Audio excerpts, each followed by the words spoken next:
Today's Metro News television forecast is brought to you by Lou Wendell Marine Sales. We sell family fun. I'm meteorologist Brandon Weathers. Hot, dry, and hazy weather will repeat on Thursday. Then some break from the heat over the weekend as we enter a much wetter stretch. In terms of wildfire smoke, we have seen a lot of impacts to the north and east, but watch the plume build into northern parts of West Virginia gradually through the day Thursday. By Friday morning, expanding on the backside of this front, starting to cross the state. With that front will eventually come a break from the heat, maintaining feels like temps in the 90s over the weekend. But before then, back around 100 or greater for your heat index Thursday and Friday. But the trade-off will be some improvements while staying warm, muggy, and much wetter. Up until Friday afternoon, our only opportunity for showers and storms will be locally looking north later in the day Thursday. FlyCRW forecast, it starts at home. We have more smoke and haze toward New York. Otherwise, plenty of areas you could be traveling to. Make sure you're just ready for some heat, humidity, and stormy conditions. The Panhandle forecast, we'll see temperatures maintain low in mid-70s looking north overnight. Moundsville, 75, as cool as you get, then back to 96 for our Thursday. Morgantown, a stray storm later in the day. Looking east for more low to mid-70s for lows. Highs approaching 100 for Martinsburg, 98 Petersburg. We'll see Elkins, a low of 69 overnight, then a high of 92 Thursday. 83 Snowshoe, mid-90s, and haze abounding as you look toward Ripley. Meanwhile, more haze as you look southward with mid-60s and low 70s overnight. Lewisburg, 90 for our Thursday, 95 in Charleston. We'll see fewer 90s after Friday and more opportunity for rain. Again, that could be heavy this weekend. You own a boat because you love spending time on the water. Choose the outboard that allows you to make the most of it.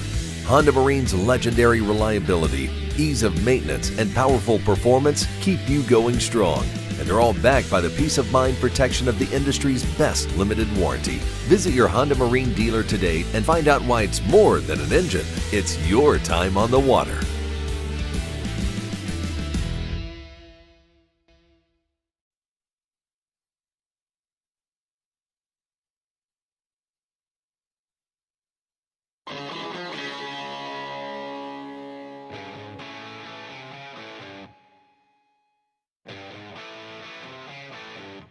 This is Metro News Hotline, presented by Salango Law.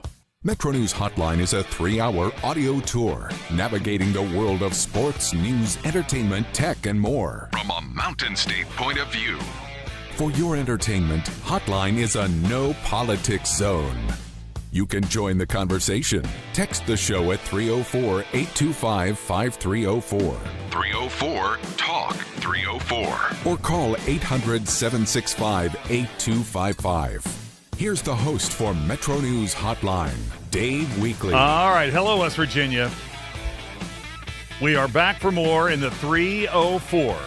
Time to get it done in the 681. Time to start this 3-hour audio tour for Wednesday, July 15th, 2026. Metro News Hotline comes to you from the Salango Law Studios. Visit salangolaw.com. Coop, what temperature do you have there where you are in the producer's booth? What do you think the temperature is in there? I'm going to guess it's hotter than 5. Hotter than 5. Ryan, do you leave the producer's booth cold, warm? Do you mess with the temperature in there? I don't touch it. I'm not allowed to. You're not allowed to. Who told you that? You're not allowed to. Just a rule. Are you afraid to divulge? Are you afraid to divulge that information? I'm not old enough. You're not old enough. I'm not a parent yet. Oh. And once you become a parent, once you become a father, you're allowed to touch the thermostat. It's actually pretty close to the truth. But it's 21.1 degrees Celsius. Okay. Coop, are you? Do you mess with the thermostat at your home? Oh, we've talked about this. I mean, sure, when it needs to be messed with, but I don't like having the conversation that the temperature you set it on is not the temperature that it blows. Okay. I don't like having that conversation, so I tend to just leave it alone. I probably have worried more about the thermostat here than I ever have at home or mention it at home. Well, that's because that room can get very cold. Well, because like most married guys, I live in fear. Well, yeah, sure. I'm just in a constant state of fear. You don't have any say at home. Here, you may have some say if you complain loud enough. That's true. That may be true. This was a funny one. I'm sitting here getting ready for the show. People, well, I guess, at what point in the theme to our program on YouTube do our faces pop up? Do we go through the whole rigmarole about the no politics? They blah, show blah, you blah. coming in, changing into your sweater to do the show, and putting your show shoes on. You know, they show the whole thing. They see all that. They see all of it. Changing from your loafers to your sneakers. Exactly. Yeah. Singing like it's a da, da, da, da.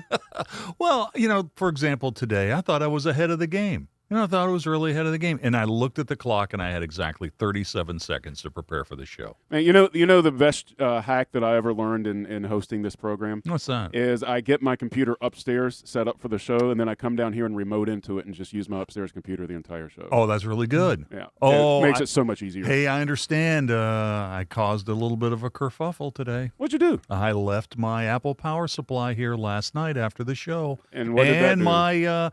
And my handy-dandy little package of fast food coupons. Now, apparently, it was discussed on all of the other programs. Oh, I was going to Chris Lawrence patrols that studio like he's paid to. I mean, he really makes sure that nothing's out of place too much in there.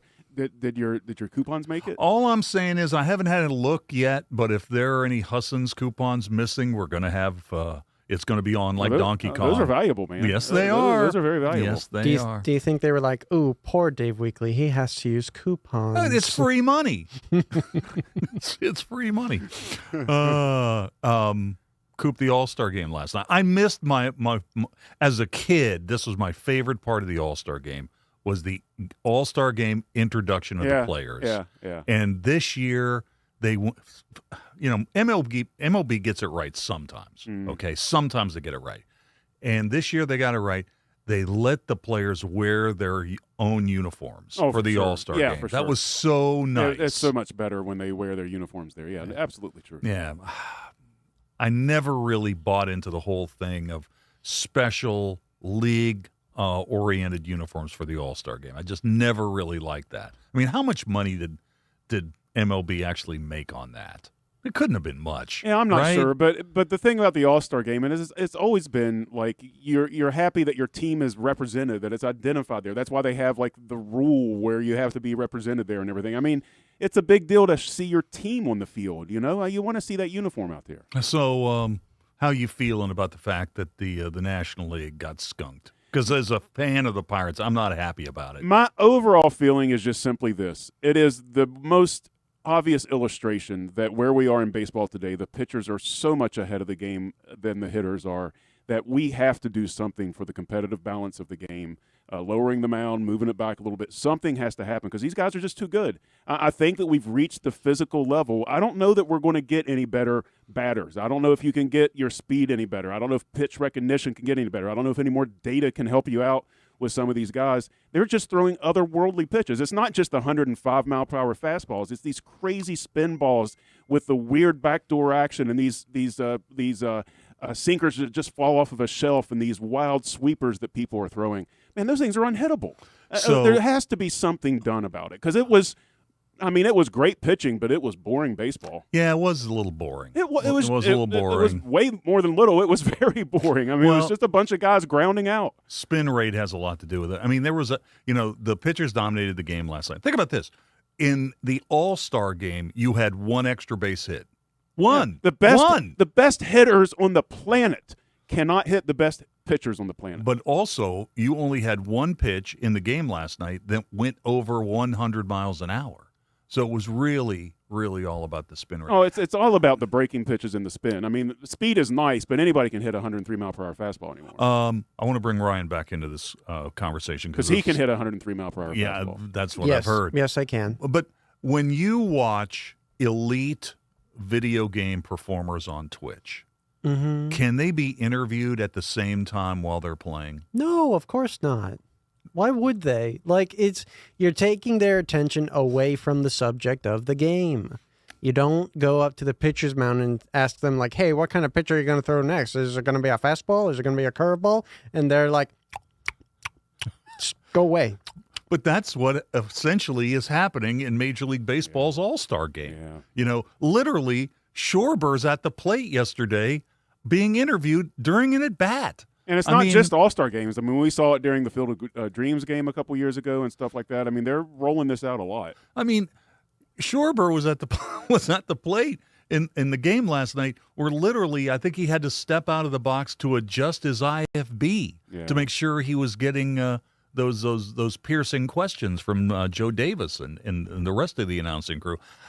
You know, I don't really mind it when a guy in like left field is like, you want to talk to him? That's fine. You know, that's cool. But I really don't think we should be talking to the batters in the middle of an at-bat. It's a curiosity, yeah. But, I mean, and it is an exhibition game, sure. But, I mean, the guy's at bat. Yeah. It's also slightly dangerous. I mean, Junior Caminero last night. Yeah. My philosophy is that if you don't allow streakers, you can't allow interviewers. Well, that seems fair. Yeah. Man, when was the last time anybody did a streaking event? It happens occasionally. Oh, yeah. Well, the thing is, you don't hear about them anymore because I think that's sort of the rule is you don't see them. Yeah, you don't see it or talk about it all that much. You see it on social media sometimes, but not in the regular news usually. So, speaking of social media, did you see our question of the day today? Yes. So, today is the 20th anniversary of Twitter, now known as X. So, we've kind of gone on the journey with Twitter/X, haven't we? I mean, it was really very, very interesting at the beginning. Now, Twitter numbers are down, right? Don't you think? Worldwide? I stopped kind of following it. I'm not sure. The last I heard was that that the inauthentic accounts were 30% of what the active regular accounts were. Like, it was so bot heavy that you can't really count active users anymore because there's so much inauthentic engagement. I don't know how big it is now. Okay, let me ask you this. They should be pumping up those numbers. Just put more bots in. Oh, there you go. That'll fix your problem. Do they still have those places where you can go and buy followers? Does that still exist? Yeah. Yes. Oh, yeah. Okay. Yeah. Okay. And you can use it on any of the social media platforms. And I'm not saying that Twitter itself makes bots. I'm just saying that everybody exploits the platform by using bots. Is it, for example, I forget how many followers I've got on Twitter. Not a lot, like 5,000, whatever. So is it egotistical for me to look at that number and say, wow, I think the majority of those people are real? Yes. I agree with that. Yeah. That's true. And there are tools where you can evaluate that. I think. Oh, you can? Yeah. I think the last time that I checked any Twitter account that I had any amount of followers at all on there, it was over a 50% ratio of inauthentic accounts. Well, here's another example. Say on Twitter, I'm watching a ball game last night, and I say something like, Schwarber shouldn't be interviewed during his at-bat. And then I see people engaging, not necessarily liking, but just engaging. You can look at that. Are the majority of those people who are engaged with that message, are those bots as well? I mean, probably. It's hard to tell, but the way that, especially with all these agents that you have through, I mean, you can set that up in Claude in like 5 minutes to respond to keywords on Twitter. I mean, it's really not very hard. Yeah, I mean, and so you see this type of thing happening a lot now. And not just Twitter. There's other social media services that it's happening on, too. I'm not just dragging Twitter on this. It's just happening a lot. The dead internet theory, I think, is getting more and more closer to real, where every, inauthentic accounts are engaging with inauthentic accounts, creating content that authentic accounts engage with, which just makes things really strange.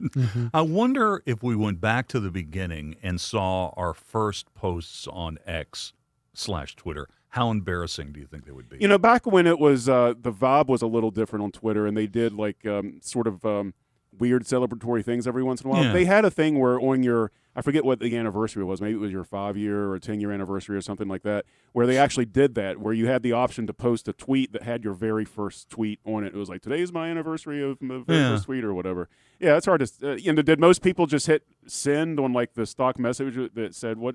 Did it always say what's happening or how? Yeah, that's right. Yeah. I don't know what's going on. Yeah, whatever. I wonder if some people was like, not much. You know what? I tell you, the thing you told me that really blew my mind about Twitter was the time. I think you mentioned this on the show that you could tell when I was alone because the increase of my social media posts, went up exponentially. Yeah. Suddenly, you had. I wouldn't say snark, but. But suddenly you had commentary on a diverse amount of topics, more so than usual. It's like, well, what's Dave got all this extra time for? What's going on? I know why. What's going on over there? Yeah, but I just wonder what we were really talking about like 20 years ago on Twitter. Well, I can tell you this. My one regret as far as Twitter goes probably is simply that for whatever reason, through the system of turning it into more or less a paid service or whatever, it used to be one of the best places for us to find guests for the show that were really locked into the type of thing that we did. And I mean people that on a national level who just back in its heyday, people on Twitter interacted with you, and we booked a lot of people just being able to reach out, finding authentic accounts because of their verification system, being able to follow somebody's work and getting somebody on the program like that. It is a useless wasteland for anything like that now. I think you're probably right about that. I forget who it was that first said it, but they said that Twitter had turned basically into America's biggest sports bar. Because that's where you could go.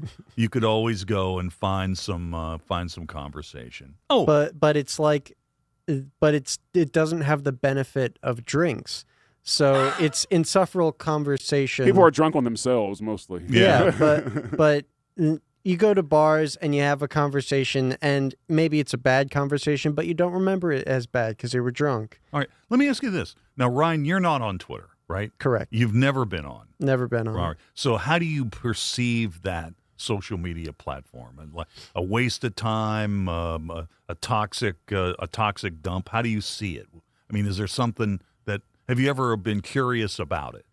It is a place for people who have forgotten how to talk to people in real life. Yeah, that's probably true. That might be. That might bad. be pretty accurate. Yeah. Oh. So, kind of like this show. hey. But we're still here. Yeah. Somehow we're still here. You only have to listen to this show. You don't have to talk to us. That's right. That's the comfort of this program. You don't have to talk. Hey, one quick thing. So there's only 2 games left in the World Cup.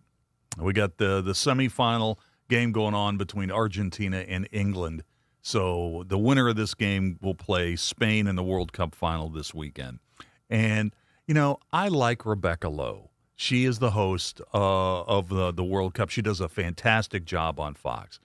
But, Coop, do you remember back in the before times when you would have hosts talking about sports events and they wouldn't be outright rooting for teams? Oh, yeah. Right. Before, now we sort of know, like, all of these national sports talking heads, we know who their favorite teams are, and they don't have a single problem promoting those on camera. Yeah, I don't know if I'm still kind of trying to get used to that, and I'm not sure I really like it. Yeah, it really. I've read like some media pieces on this and stuff where people in the industry talk about it among themselves. I don't know if Bill Simmons was the first, but he certainly brought his brand of fandom to the whole thing when he was branching out. And for a while, he was very popular. I mean, and still is, but for a while was super duper popular within that space. Yeah, I get where you're coming from there. It is a little weird that everybody's sort of rooting interests and things. So I'm watching this game, and in the pregame, which was very good, Fox has done a fantastic job. I mean, think about this. Yesterday, they had one World Cup semifinal and the All-Star game on the same day. That's pretty amazing, right? So in the pregame show, they were talking about the fact that maybe 3/4 of the fans who are in the building in Atlanta for this game between Messi and Argentina and England are fans of Argentina. And she seemed generally concerned about that. Very concerned about the fact that this could potentially be like a de facto road game for England in this match today. I'm like, did I really need that information? Yeah, that's true. That's probably a little too did I far really there. need to know that? Yeah. Anyway, we'll keep you updated on the game. So when they get the final numbers on this particular game between Argentina and England, it's going to be really massive. It's going to be pretty big. And there's no score right now. They are in the 22nd minute. England and Argentina, Messi probably arguably the world's most popular soccer player at the moment, and then England trying to get back to the World Cup final in many, many years. So no score in the 23rd minute. Here is the question of the day, and we've been talking about, I did mention the fact that today is the 20th anniversary of Twitter. Twitter began on this day, July 15th, 2006. So Twitter, now X, officially launched to the public on this day 20 years ago. And if you remember, back then, Twitter had a strict 140-character limit. All right? So here's the question of the day, and it is sponsored by Salango Law. What was the first important news event you first found out about on Twitter or another social media platform? What was the first important news event that you first found out about on Twitter or another social media platform? So, to respond to that, and we've already got some pretty interesting takes on this, you can text us 304-TALK 304, 304-8255 304. I'm on X at Weekly, WEEKLEY, one word, 3 E's, WEEKLEY.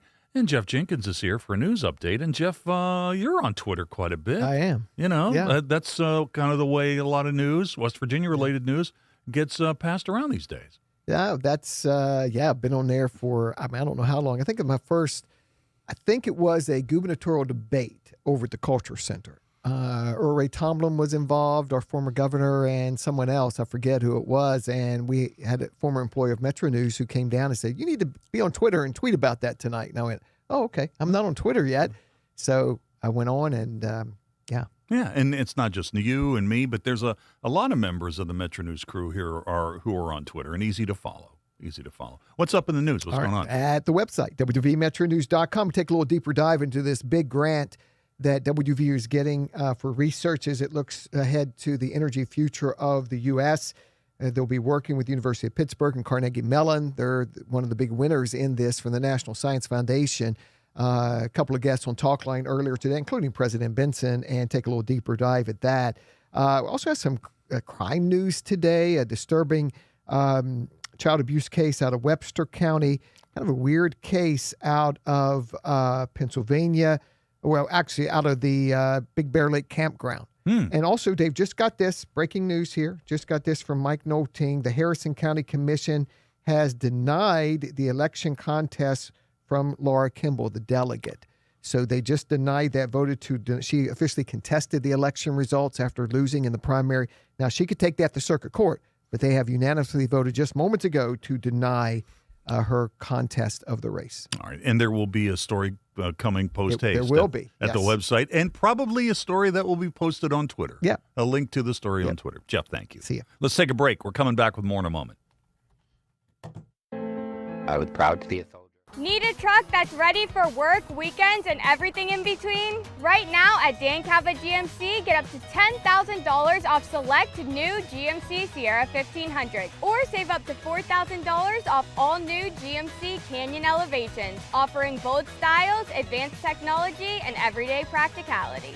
Come explore our all-new GMC Yukons, built for busy families and big adventures. All this and more at Dan Cava GMC in Bridgeport. Shop Thorod.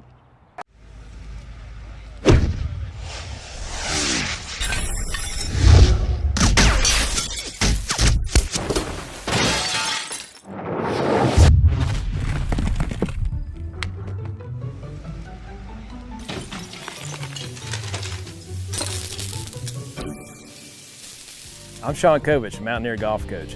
When disaster strikes your home, business, or golf game, call the restoration company the Mountaineers call. Panhandle Cleaning and Restoration.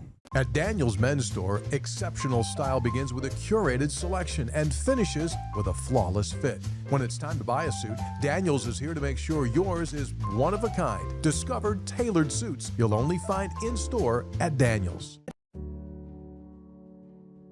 Of course, the LVA was brought into my life because I had a severe heart attack in November of 2024. And then I entered into congestive heart failure. Where he was in the course, we really had to go towards an LVAD. At that point, I was committed. At that point, I wanted to get better, and I wanted to see what this machine was going to do for me. With this therapy, he's thriving, doing well.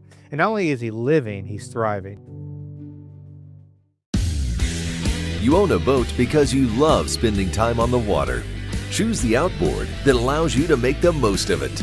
Honda Marine's legendary reliability, ease of maintenance, and powerful performance keep you going strong. and they're all backed by the peace of mind protection of the industry's best limited warranty. Visit your Honda Marine dealer today and find out why it's more than an engine. It's your time on the water.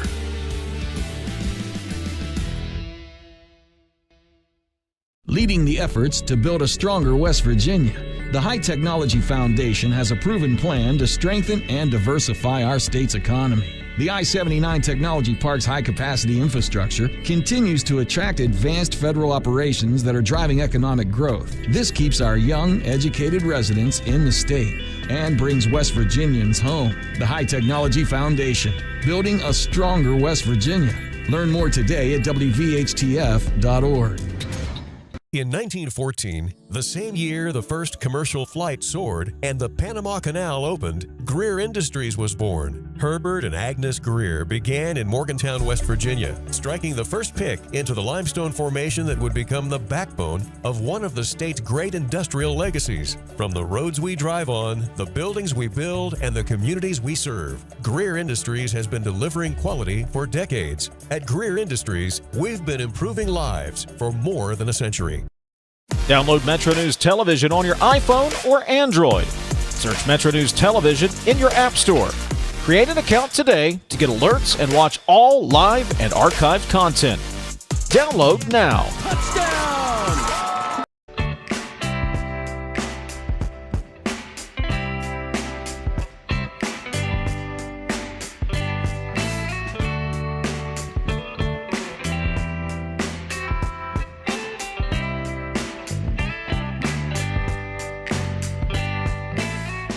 This is Hotline, presented by Salango Law on Metro News, the voice of West Virginia. Today's Metro News television forecast is brought to you by Lou Wendell Marine Sales. We sell family fun. I'm meteorologist Brandon Weathers. Hot, dry, and hazy weather will repeat on Thursday. Then some break from the heat over the weekend as we enter a much wetter stretch. In terms of wildfire smoke, we have seen a lot of impacts to the north and east, but watch the plume build into northern parts of West Virginia gradually through the day Thursday. By Friday morning, expanding on the backside of this front, starting to cross the state. With that front will eventually come a break from the heat, maintaining feels like temps in the 90s over the weekend, but before then, back around 100 or greater for your heat index Thursday and Friday.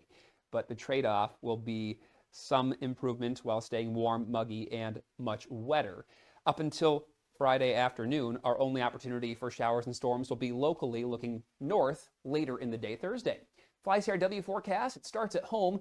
We have more smoke and haze toward New York. Otherwise, plenty of areas you could be traveling to. Make sure you're just ready for some heat, humidity, and stormy conditions. The Panhandle forecast, we'll see temperatures maintain low in mid-70s looking north overnight. Moundsville, 75, as cool as you get, then back to 96 for our Thursday. Morgantown, a stray storm later in the day. Looking east for more low to mid-70s for lows. Highs approaching 100 for Martinsburg, 98 Petersburg. We'll see Elkins, a low of 69 overnight, then a high of 92 Thursday. 83 Snowshoe, mid-90s, and haze abounding as you look toward Ripley. Meanwhile, more haze as you look southward with mid-60s and low 70s overnight.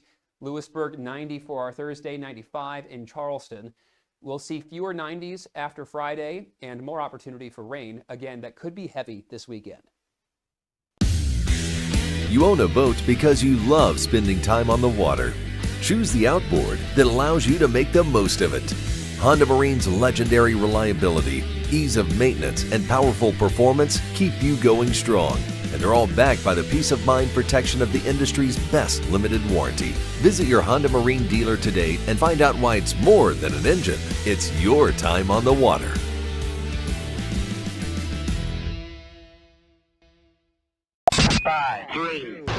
I love the state of West Virginia. I've met some of my best friends. I'm excited to be back. I still have my pickup truck. I still have four-wheel drive. One of the ladies asked me in the forum if I know how to drive in the snow. I told her, oh yeah, I spent 5 years in Elkins. See, that's one of those things. Now that you're coming to Fairmont, you've handled the Elkins winter. Yeah, if you can handle Randolph County. I mean, you're moving. This is basically coming back to Florida here when you get to Fairmont. I mean, this is easy. It's going to be a breeze. Sportsline on Metro News Television. If it matters in West Virginia, it's being talked about here. Gentlemen, I could not care less if you read this message. All right, moving on to the next one. 304 Talk 304. Well, they said it, not me. Oh, that's terrible. Read the guy's phone. Maybe I will, maybe I won't. Join Dave Wilson and TJ Meadows Monday through Friday for Talkline. Available on mobile, Roku, Fire TV, smart TVs, and online at WVMetroNewsTV.com. Mention.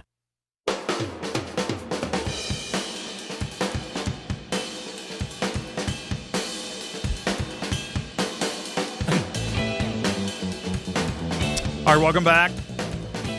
Sound of Sports coming up in just a sec. Jeff Erickson from RotoWire in about 13 minutes. You know, maybe talk a little baseball, but Coop, it's time to start talking about football, right? Time to start talking about fantasy football. And I think this is going to be the first time I've had Jeff on the show since we had our discussion late last week that we may be dipping our toe into Yahoo Fantasy College football. So Yahoo's never had that before, but they have it now. Just for the Power Four conferences in Notre Dame. So I'd be interested from a business aspect to get his take on that. So we'll do that. That'll be coming up in about 15. Oh, this is good.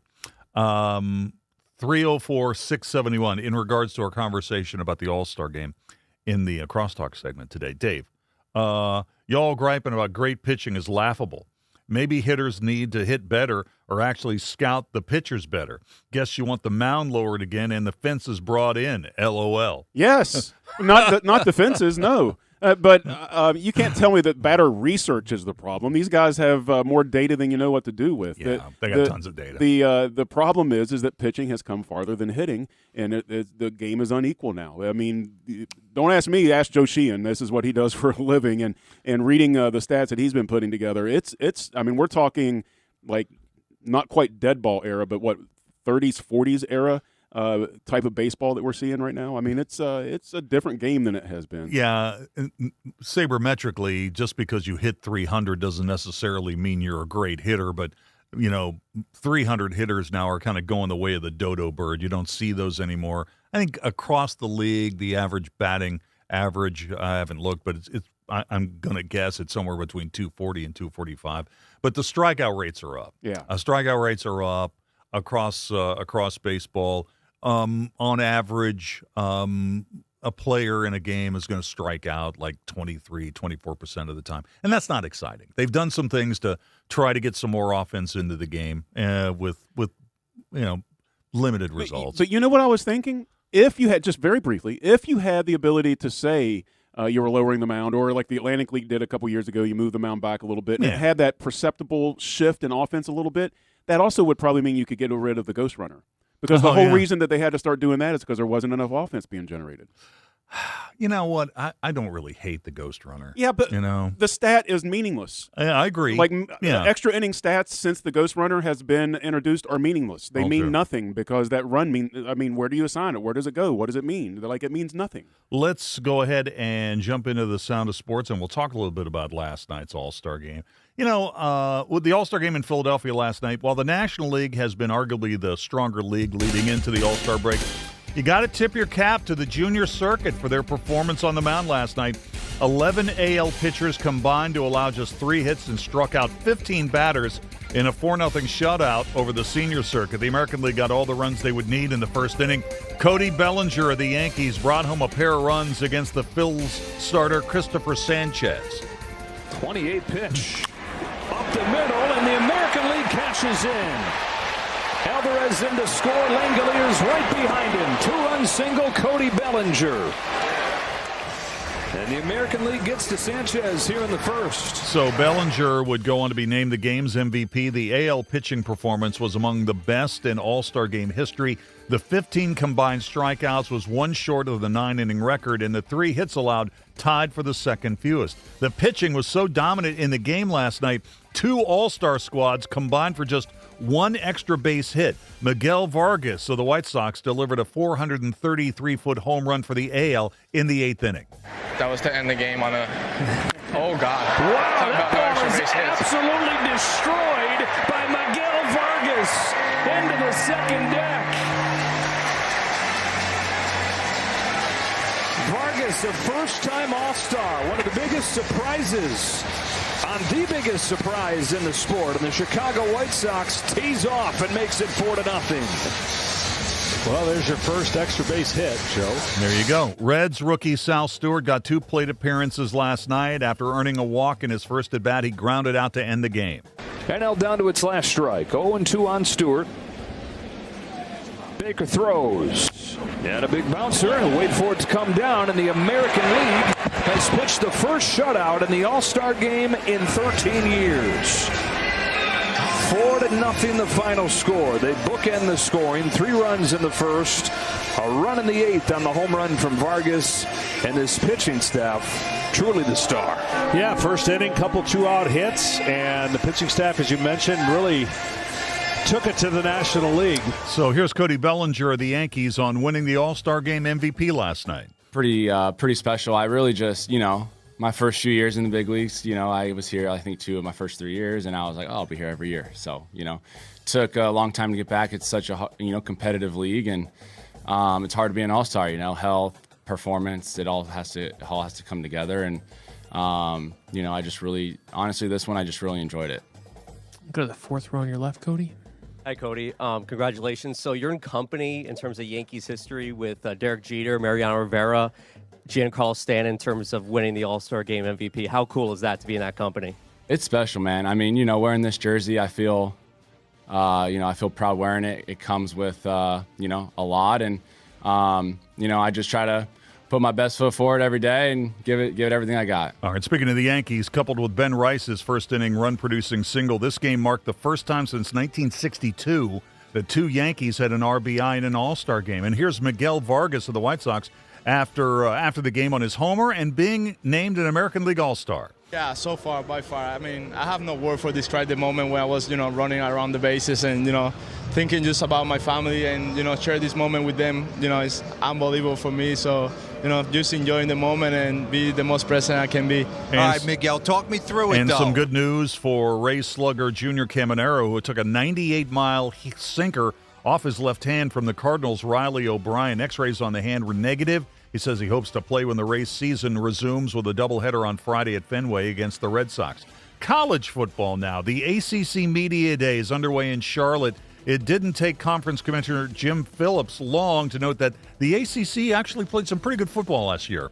For the 3rd straight year, the ACC produced at least 11 bowl-eligible teams, the longest streak in the country. We set conference records with 7 teams winning at least 9 games and 9 teams reaching 8 wins, which also led all leagues. And our 7 postseason victories against fellow Power 4 opponents were the most by any conference.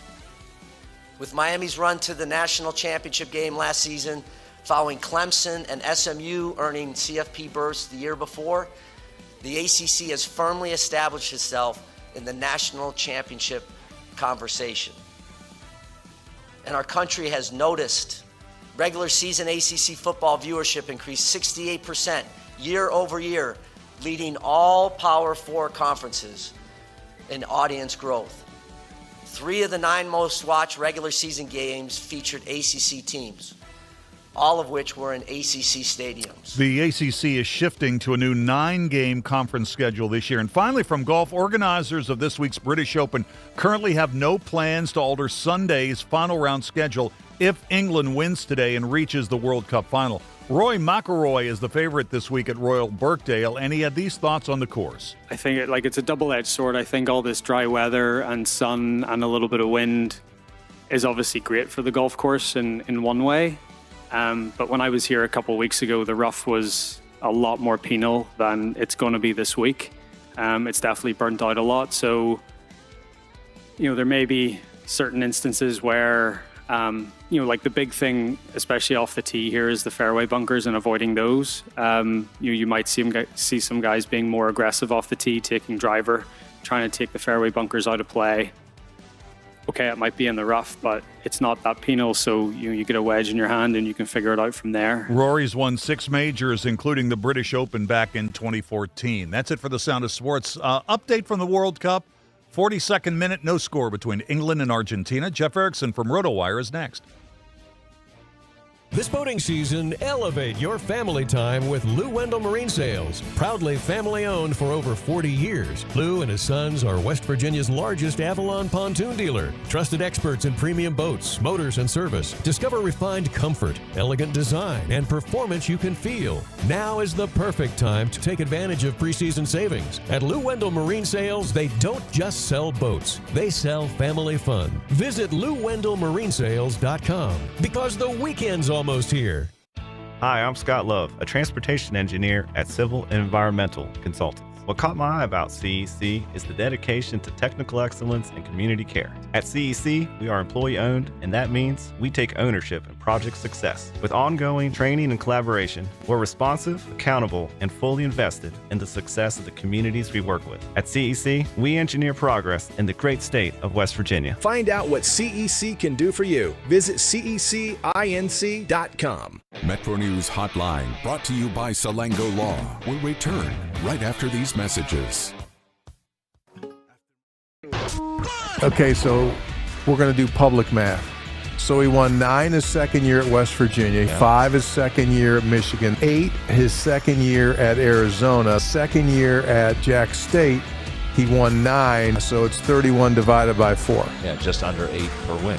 Or per season. So there you go, Hunter. You can just forget about everything else and just mark it down. Put Tony and I down for 8, Coach Hunter. Put us on the prediction show for 8. We already got it. Sportsline on Metro News Television.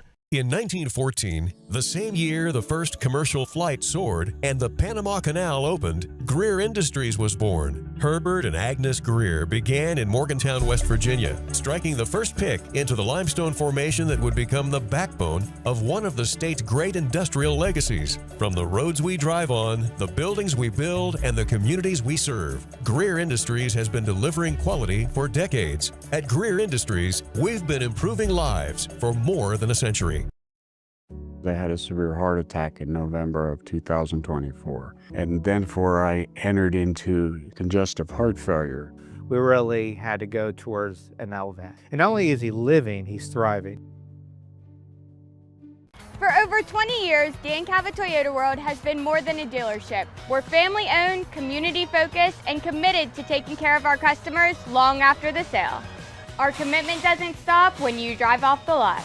With factory-trained technicians and a service team you can trust, we're here to keep your vehicle running at its best for years to come.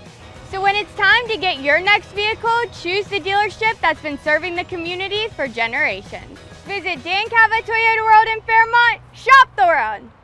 We're Panhandle Cleaning and Restoration, and we're gonna save you.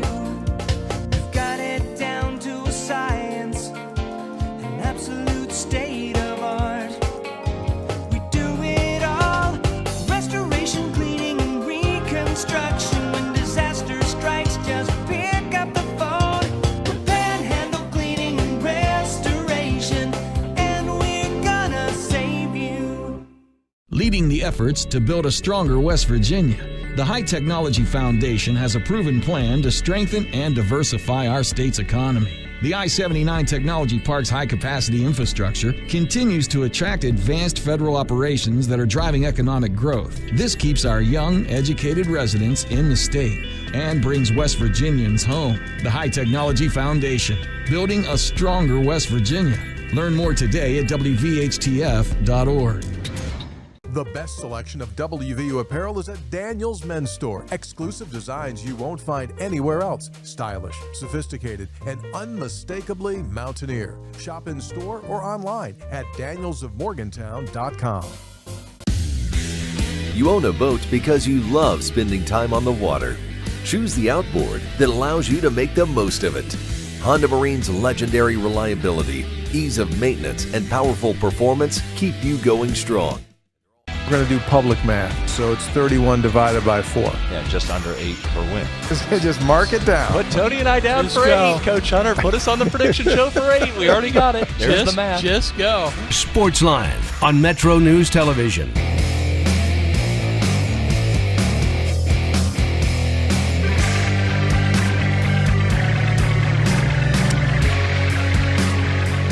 All right, welcome back to the show. Let's get Jeff Erickson in the mix from RotoWire, where he is the senior editor. How you doing today, Jeff? Doing great, Dave. Yourself? I'm doing fine. Doing fine. Here we are at the All-Star break. You know what? We're coming up to the end of the first half in this England and Argentina game. You know, I've heard some people say that, maybe Monday or maybe today was one of the worst days of the year in sports. Thank goodness for the World Cup, right? I mean, this is really, it's been really nice to have something to focus on today. Absolutely. And in previous World Cups, when it's been in the summertime, I remember the last one was in November and December in Qatar, so it was pretty wild for that. But it always ended like the Sunday before the All-Star break began. So truly, Monday, Tuesday, Wednesday, and even Thursday were pretty bad sports days. Keep in mind, we have one baseball game this year on Thursday, but they've expanded the All-Star break to mostly encompass Thursdays now, too. Yeah, that's exactly right. Hey, last week we had a conversation on the show about college football, fantasy football, because Yahoo has jumped into the mix and they've decided they're going to sponsor it for the very first time. It doesn't have all the teams. It's going to run through the Power Four conferences and Notre Dame. Hey, I'm a RotoWire subscriber. I've been one for a while. I've never actually even been on the page for college football until the weekend. You got some content over there. How big is college football, fantasy football to your business, and do you think people will sign up for it? Oh, it's a portion. We cover it. It hasn't left like other sports have. I've been playing college fantasy football for 25 years, Dave. I remember, Kayvon Austin and Noel Devine being fantastic college fantasy players right there. Rich Rod, with the Pat White, Steve Slayton offense there in 2006 was amazing. Those were teams you targeted because not only were they good, they played a wide open style. Rich Rodriguez is one of the innovators of the spread offense. Yeah. And so that was one of the things where, that led to pinball scoring. Well, I think we're going to do a listener league, so I think we're probably going to get a good response to it. I just want to get your take on that. All right. They've moved the trade deadline back to the beginning of August. So we're kind of in no man's land here for the next couple of weeks. From a fantasy perspective, has moving the trade deadline impacted fantasy sports? It's only a few days back. It used to be July 31st, now August 3rd. It's every year is different as far as that goes, but the thing that I noticed this year is the parity in the American League makes it tougher to kind of handicap the trade deadline just because there's so many teams that might be unwilling to call it quits. Right. Look at the Detroit Tigers. A team, they're like 6 games under 500, but they're only 4 games out in their own division. They're still in the wild card hunt. You look at the Boston Red Sox; they were dead and buried, and now they're a half game out of the wild card. Yeah, it's tough. Well, also, I mean, as far as the Reds are concerned, if the Reds would maybe sweep the Rockies when they get back to playing this weekend, people would be, maybe tapping the brakes a little bit on whether or not the Reds should be sellers, which most people consider they're going to be if we were at the trading deadline right now. That's right. We'll see. And I think that this is where the advanced metrics somewhat tell the tale. The Reds lineup is still like the 29th in WAR offensively right now. It's not a good lineup, and I think I don't think it's a matter of getting hot. I just don't think it's that good. I think it's full of players that have been are elevated into roles that are full-time roles when they probably shouldn't be, and because of that, it's tough. We'll see. They get this Coors Field trip. That's a good start there, but they can't win in division, and that's really been punishing this team. They have the worst in-division record in baseball. Yeah, I'm seeing they've reshuffled the Reds rotation coming out of the break. So Brady Singer's going to go Friday in Denver, followed by Rhett Lauder's going into the rotation. Green, Abbott, and then Burns won't pitch again until next Tuesday. I did have a couple of questions about relievers. Mason Miller. If Mason Miller would go from the Padres to let's just say, for example, if he goes to the Yankees, and there is a little bit of chatter about that, how would that impact the closer tiers? Well, if he goes to the Yankees, it'd be massive because you're taking away a full-time closer in David Bednar. I don't think it raises or lowers Miller's value. But keep in mind last year, Miller got traded from the Athletics to the Padres. And the Padres already had Robert Suarez closing well. So Miller was really hurt by that trade fantasy wise. His save chances really were cut down. So that's possible. I think any team that trades for Mason Miller would be crazy not to use him as a closer, but it happens. It depends on what the landing point is. Trade him to the Dodgers. I mean, that's not going to happen. But if they were, obviously that they could take their time bringing Edwin Diaz back. Is there any fantasy value to Lance McCullers, who got traded today to the Brewers? I know he's doing a rehab and he's been a disappointment in Houston. Is there any fantasy value there for Milwaukee? I mean, I think I've been taught never to doubt the Brewers. When they find somebody that think they might have value in him, you pay attention. I mean, we saw how they turned around Kyle Harrison in short order. I do think he's rehabbing a shoulder injury, so it's a kind of a break glass in case of emergency play for fantasy purposes. I think we need to see it, but we might see it. Hey, it might take a while. I'll get you out of here on this. You and I and Coop last week when we were doing our segment together, the Punisher's name came up. So yeah. I saw that if you took a look at a 30-game sample of when the Punisher, Aquino came up for the Reds, and Esmerlin Valdez is on such a heater for the Pirates, they nearly mirror each other. They are almost exactly the same. Yeah, Esmerlin Valdez had a little bit more prospect pedigree on the way up. If you look at the RotoWire prospect rankings, he was ranked 31st in our most recent update of our rankings for prospects. That's before he got the second call back up. Obviously, he's on such a roll now that the All-Star break came at a bad time for him. But I want to see what happens with the Pirates and their playing time once they get everybody back. Once they get Spencer Horwitz and O'Neal Cruz back, I think Valdez is now the genie's out of the bottle. But how do you bench Jake Mangum full time when Mangum's playing such great defense for them? How do they make all the pieces fit? Yeah. It's going to be an interesting question. I think they can do it, but I think Valdez is too good to sit. But it is worth kind of paying attention to. Reynolds is going to play every day. Horwitz and O'Hearn are probably going to play almost every day. Maybe they sit against a certain lefty or two. All right, got to leave it there. Jeff, thanks for jumping on with us today. I do appreciate it. Enjoy the second half of the England-Argentina game. You bet. Thanks, Dave. All right, we'll take a quick break. We're coming back to wrap the hour in just a moment. Stay tuned. Metro News Hotline, presented by Salango Law, will return right after these messages.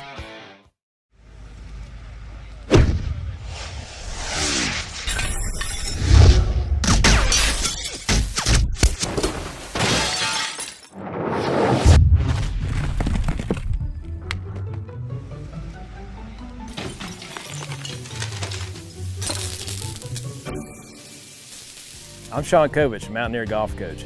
When disaster strikes your home, business, or golf game, call the restoration company the Mountaineers call.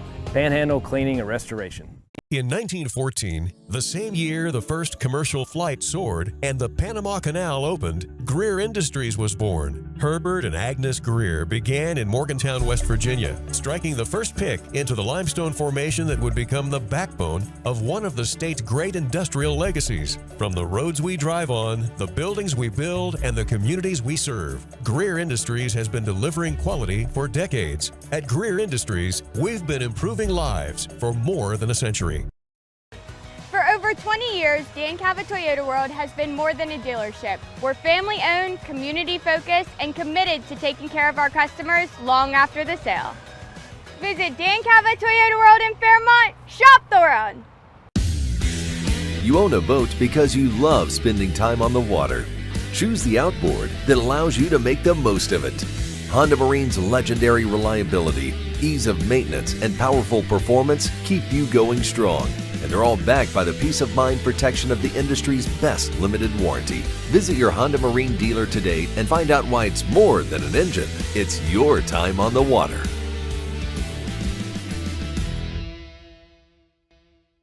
At Daniel's Men's Store, exceptional style begins with a curated selection and finishes with a flawless fit. When it's time to buy a suit, Daniel's is here to make sure yours is one of a kind. Discovered tailored suits you'll only find in store at Daniel's. Of course, the LVAD was brought into my life because I had a severe heart attack in November of 2024. And then I entered into congestive heart failure. Where he was in the course, we really had to go towards an LVAD. At that point, I was committed. At that point, I wanted to get better, and I wanted to see what this machine was going to do for me. With this therapy, he's thriving, doing well. And not only is he living, he's thriving. Leading the efforts to build a stronger West Virginia, the High Technology Foundation has a proven plan to strengthen and diversify our state's economy. The I-79 Technology Park's high-capacity infrastructure continues to attract advanced federal operations that are driving economic growth. This keeps our young, educated residents in the state and brings West Virginians home. The High Technology Foundation, building a stronger West Virginia. Learn more today at WVHTF.org. I kid my friend who just texted me, by the way, and said, no blanking cheese. He got away with he should come out. He comes to the game. No, you don't want him there because not everyone's going to have cheese. I mean, there might be a couple. What he's going to do? He's going to go up to everybody there and start turning over their carts and saying, "This you are illegitimate. This is not accurate." Midday on Metro News Television. Available on mobile, Roku, Fire TV, smart TVs, and online at WVMetroNewsTV.com.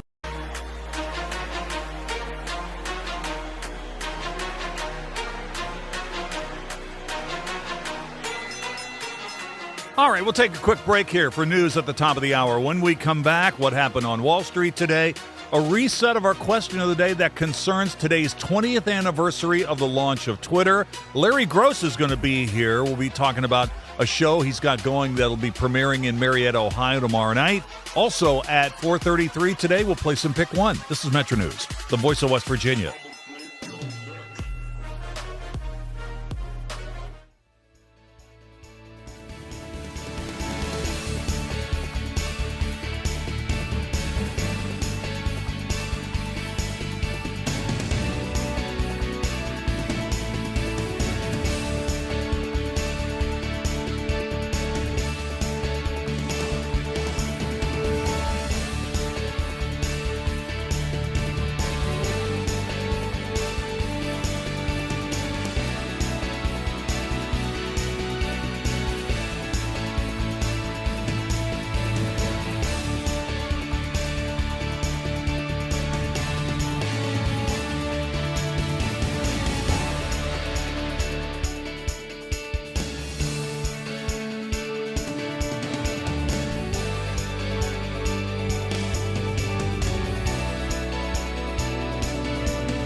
Today's Metro News television forecast is brought to you by Lou Wendell Marine Sales.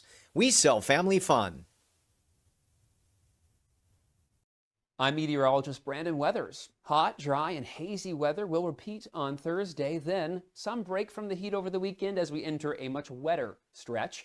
In terms of wildfire smoke, we have seen a lot of impacts to the north and east, but watch the plume build into northern parts of West Virginia gradually through the day Thursday. By Friday morning, expanding on the backside of this front, starting to cross the state.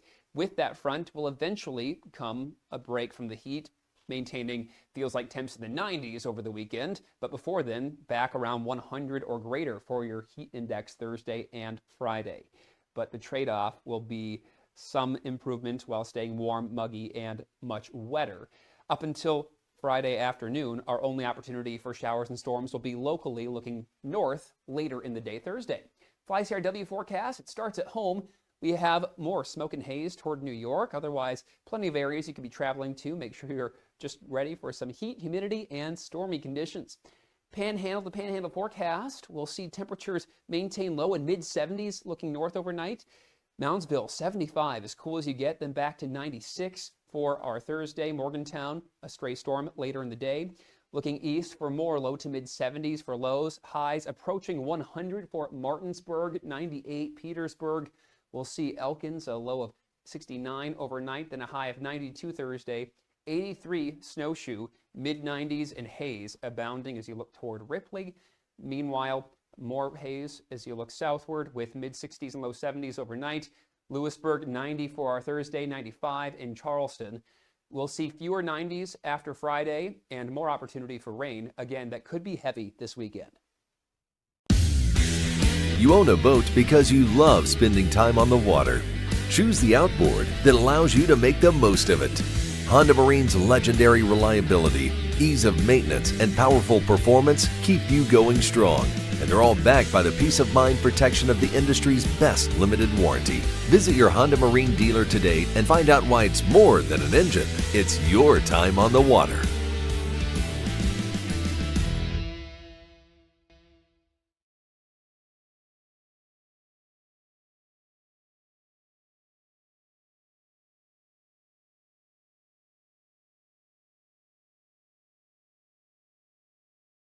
Salango Law. Metro News Hotline is a 3-hour audio tour. Navigating the world of sports, news, entertainment, tech, and more. From a Mountain State point of view, Hotline is a no-politics zone. You can join the conversation. Text the show at 304-825-5304. 304-TALK-304. Here's the host for Metro News Hotline, Dave Weekley. All right, welcome back to the show. Hour number 2, how do you do? Metro News Hotline, keeping you company here in the afternoon in West Virginia. We get going at 3:06, and we take you through the afternoon all the way to the bitter end, all the way until 6 o'clock. Hey, wherever you're listening to the show today, inside the state of West Virginia or beyond the borders, just trying to get a read on what's going on back home, we hope you're having a good day.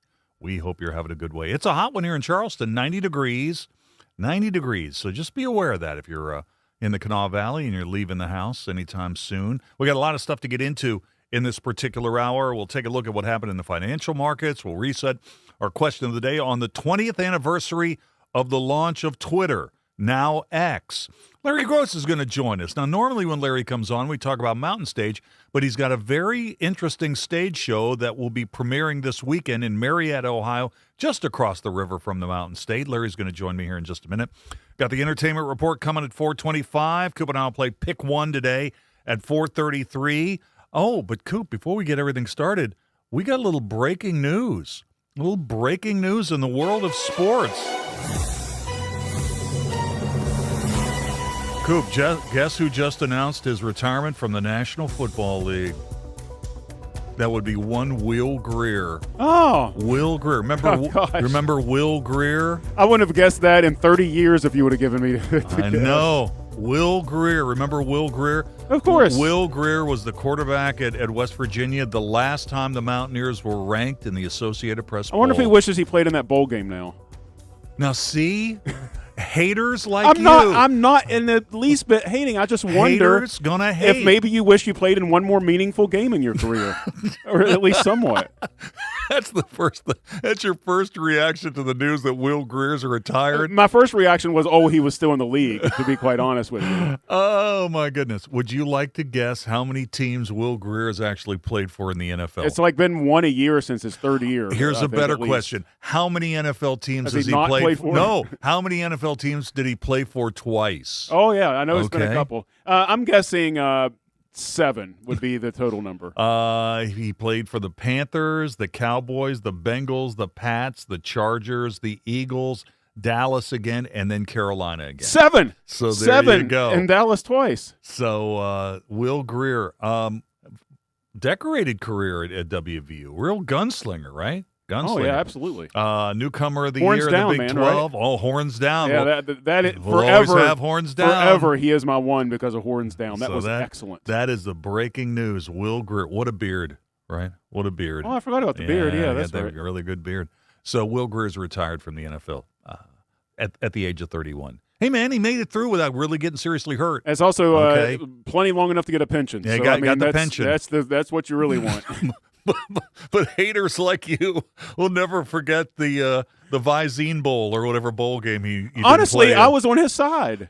It was a legitimate question that I have. Is like, well, looking back on the span of my career now, do I wish I played one more game where I was like the starter and the guy throwing the ball around and that everybody was relying on, because it never happened again for him. Remember, Coach Flem said he was hurt. Yeah, well, I mean, that might have been, but maybe he wished he wasn't hurt. Yeah, maybe he wasn't hurt. But anyway, that's the news. Will Greer has announced his retirement from the age. He's still got a second career in life coming. I mean, he's only 31 years old. I mean, it used to be these guys would get into like real estate or insurance or something, but now it's like podcasting or whatever. Oh, he's always had a big social media presence. All right, I don't want to fall too far behind, but there you go. Will Greer's retired. Let's get into the stock report today. And not looking too bad across the board. The Dow was up 0.3%, gained 150 points today, 52,658 at the close. S&P 500. Does he wish he played in that bowl game? That is so funny. Oh my God. S&P 500 was up 0.4% today, gained 29 points, 75.72 at the close. NASDAQ was up 0.6%. Tacked on 162 points, 26,269 at the close.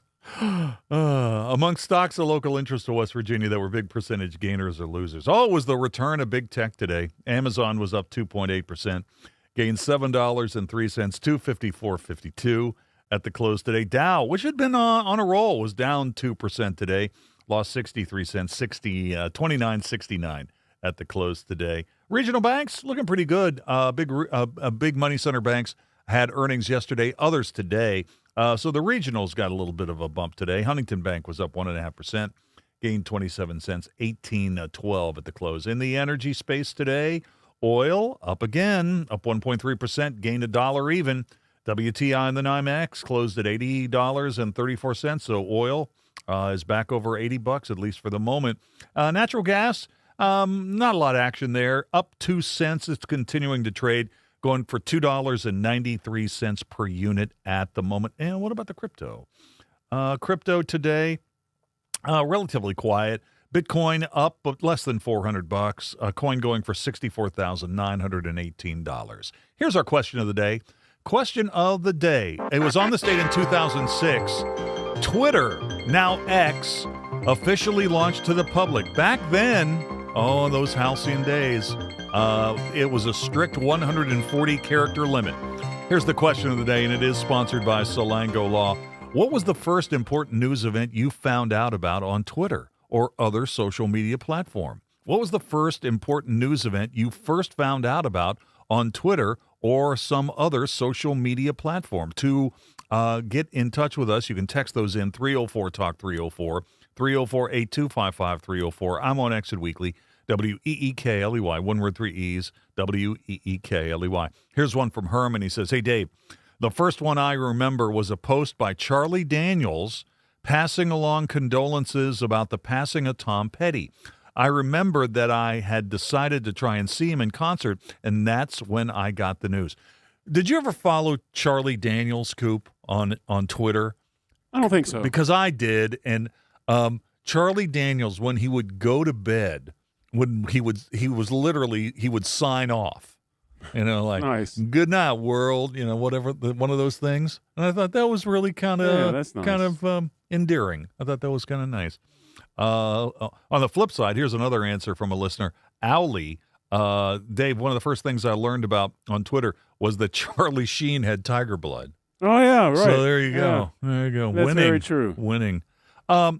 We still have Larry Groce on the line, don't we? I hope so. I mean, he's been in the green room for a while, getting ready for. Been on the green phone. There you go. Hey, how you doing, Larry? Doing great, boys. Listen to your conversation. It's a lot of fun. There you go. There you go. So let's talk a little bit about what you got going on in Marietta starting on Friday night. Yes, sir. We have a premiere of a musical that's called One Vote, the musical. And what it is the history of Marietta, Ohio. And many people know that Marietta was the first city on the other side. By that, I mean the west and the north side of the Ohio River. But not everybody knows why it got here and how come it's important and the people who brought it here. Basically, it was settled by people from New England, mostly Massachusetts. And it was kind of a real estate deal. But it was very unusual because they had to buy land from the United States. And this land, the Northwest Territory, which now, grab this land that we won from England in the Revolutionary War was called the Northwest Territory. Today, that land is Ohio, Indiana, Illinois, Michigan, Wisconsin, and part of Minnesota. So it was a wide spread of land. So you and Todd Burge wrote this piece, One Vote, the musical, that is going to premiere in Marietta on Friday night. How many total performances will there be, Larry? There will be 6 performances, and it's each weekend, Friday, Saturday, Sunday. Sunday's a matinee. Friday and Saturday are 7 p.m. And there's actually an extra one tomorrow night. We're going to, if people want to make a donation of $100, or the people who have already done that can come to our dress rehearsal. This weekend is getting close to being sold out. If you want to get on there, go to onevotethemusical.com, and you can buy your ticket right there online. And if you don't succeed, it looks like it's sold out. Try again tomorrow, because we're going to set up the chairs and see how many we can get in there, because we're selling pretty well. And then next weekend, it's a little more open. That would be the 24th, 25th, and 26th. And the reason the show is called One Vote is because that whole land was settled by these guys, and they had to go to the Continental Congress to make an offer to get it. There was no constitution and no president at that time, but they got their land, they resold it, and then they were very adamantly anti-slavery. And so they were kind of instrumental in getting the Northwest Ordinance passed, which forbid slavery in all of this territory. And when Ohio became a state, they had to fight this battle again, and they really stopped Ohio from being a slave state by one vote in a constitutional convention. Would have been a different history had that not happened. So how many original songs are in the show? There's 19 songs. Todd and I co-wrote the songs. It's our style, kind of. There's a couple that are more rocky, and most are kind of folk rock, Americana, country, that kind of a sound. We have a 6-piece band, and really 18 people in this show that are really, really good singers and actors. And our director is Jack Colclaw, who's head of the Marshall Theater and Dance Department. So it's really it only lasts about an hour 45, and then 15-minute intermission, so 2 hours total. But during that time, you can imagine if there's 19 songs, a lot of the show is singing. You know what? We had a really interesting conversation here on the show last week about Christopher Nolan's new movie, The Odyssey, and taking poetic license with the story. I mean, in this project, One Vote the Musical, did you basically how do you feel about that? About using poetic license to maybe juice up a story to make it better? Well, this is really tricky. And when you get involved in doing something like this, you're kind of walking a tightrope. We're trying to be true to the history, and we don't want to have anything happen that didn't really happen. But when you're putting words into the mouths of historical characters and mixing them up with fictional characters, you're going to get pictures of these people that some people might agree with and some don't. We like the people who, it's not that we're trying to make any of them villains, because they weren't. They were good people. But you know how that is, Dave. And so as soon as you do anything, and he would have talked like that, or Right. whatever. But I think a lot of people will be more delighted than they'll be disappointed because their heroes were heroes. And we're talking with Larry Groce. One Vote the Musical is going to premiere. I guess it actually premieres tomorrow night, right? With a special performance. Yeah, unofficially. Yeah, officially, it's a dress rehearsal, but we decided to open that up to some people. So, and as I say, if you're one of those people who would like to see it tomorrow night, be the first to see it, then you get in touch online. Actually, the Campus Martius Museum is our home. They sponsor us. You could call it that, because they're a historical museum. And they felt like this play, even though they don't put on plays, they usually do what museums do. But they said this was fulfilling their mission of showing the history of the area and reaching out to people and hopefully getting them interested. Hey, Larry, we'll only keep you for a couple more minutes, but I did have a couple more questions. Tell me a little bit about the venue.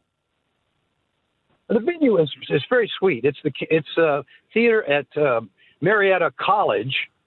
It's called the Herman Arts Center, the Friedrich Theater. It's a very small theater. Proscenium, big stage, a small audience area, so everybody will be able to see and hear incredibly well. We're going to probably have 150 to 160, maybe even 170 if we have great demand of chairs in the place. And sound's going to be good. The lighting is good. You will see and hear. You'll be close to the stage. I can't imagine anybody would be disappointed with any seat in the place. And how big's the cast? The cast is 18.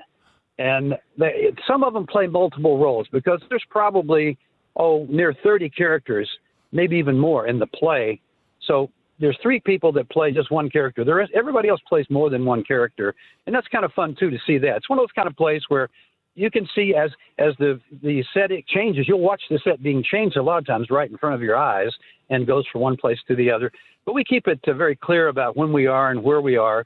And basically there's some humor in it. We got some funny songs. We got one song that's called Corn Whiskey versus Hard Cider. Nice. And nice. It's a lot of fun. Great choreography. So I think it'll be, whether or not you're interested in the history. If you're interested in the history, this definitely got to go. Even if you're not, it's a fun show. And finally, Larry, you have been around the region for a while, and you've done these types of projects before. Are any of the people who are in the cast people who you have worked with before, or are all these newcomers to you?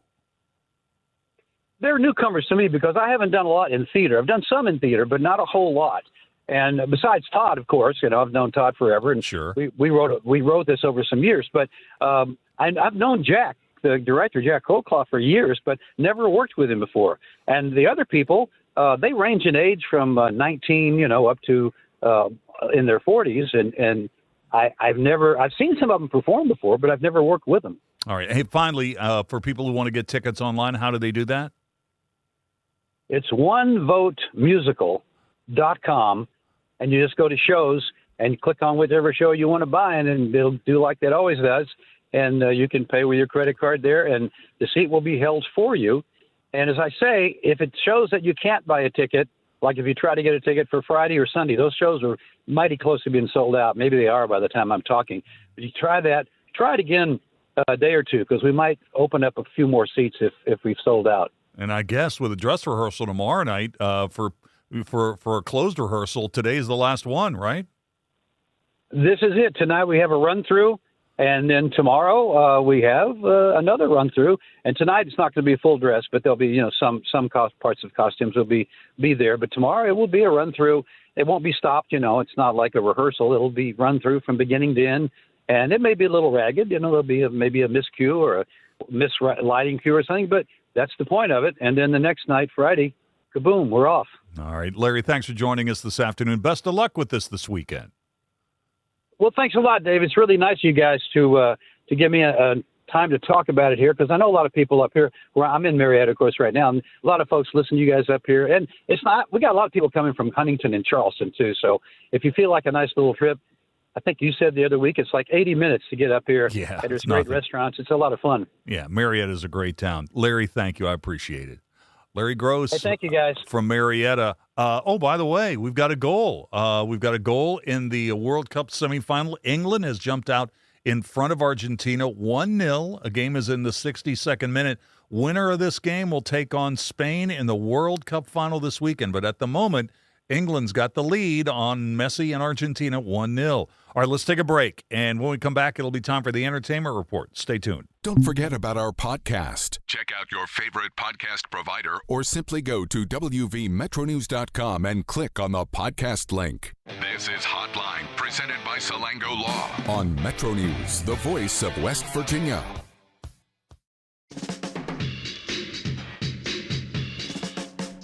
Morning, TJ Meadows. Good morning, sir. It's yet another beautiful day to be in pursuit of happiness, is it not? I like the optimism. Let's see if we can take care of that by the end of the show today, shall we? Any thoughts, Mr. Meadows? Talkline, available on mobile, Roku, Fire TV, smart TVs, and online at wvmetronewstv.com. Need a truck that's ready for work, weekends, and everything in between? Right now at Dan Cava GMC, get up to $10,000 off select new GMC Sierra 1500, or save up to $4,000 off all new GMC Canyon Elevations, offering bold styles, advanced technology, and everyday practicality. Come explore our all-new GMC Yukons, built for busy families and big adventures. All this and more at Dan Cava GMC in Bridgeport. Shop the world. In 1914, the same year the first commercial flight soared and the Panama Canal opened, Greer Industries was born. Herbert and Agnes Greer began in Morgantown, West Virginia, striking the first pick into the limestone formation that would become the backbone of one of the state's great industrial legacies. From the roads we drive on, the buildings we build, and the communities we serve, Greer Industries has been delivering quality for decades. At Greer Industries, we've been improving lives for more than a century. You own a boat because you love spending time on the water. Choose the outboard that allows you to make the most of it. Honda Marine's legendary reliability, ease of maintenance, and powerful performance keep you going strong.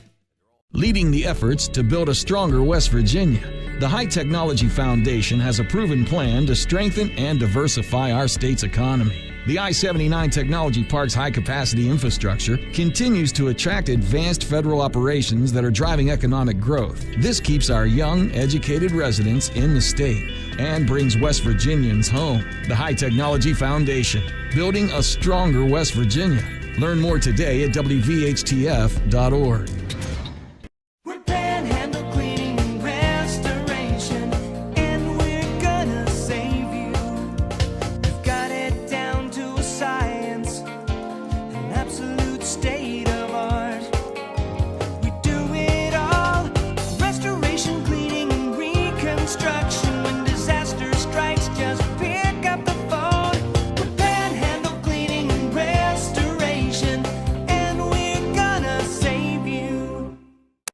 I had a severe heart attack in November of 2024. And then I entered into congestive heart failure. We really had to go towards an LVAD. And not only is he living, he's thriving.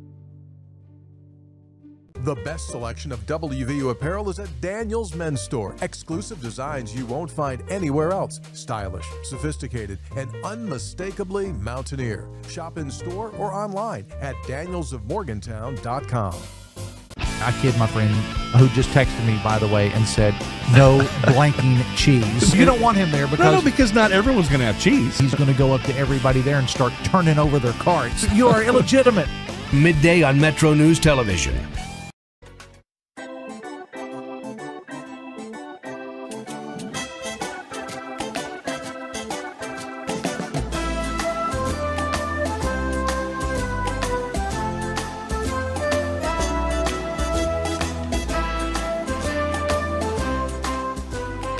Speaking of airlines, Frontier just said that starting next year, they're going to have in-flight Wi-Fi. Until now, Frontier only got Wi-Fi when they flew right next to a plane from Delta. Do they really need to announce that? Well, apparently they did. Almost 4:28 on the show, almost halfway home on this edition of Metro News Hotline. Hey, we got a lot of stuff coming up in the 5 o'clock hour, too. Tony Caridi's going to be here at 5:33. We haven't talked to Tony in a couple of weeks, so that's coming up in about an hour. Time now for Talkin' TV and more. Here are the latest entertainment headlines from ABC. ABC Entertainment News. The new action comedy Ride or Die, starring Octavia Spencer and Hannah Waddingham, comes out today. The show follows two best friends who have their lives turned upside down when one of them is revealed to be an assassin.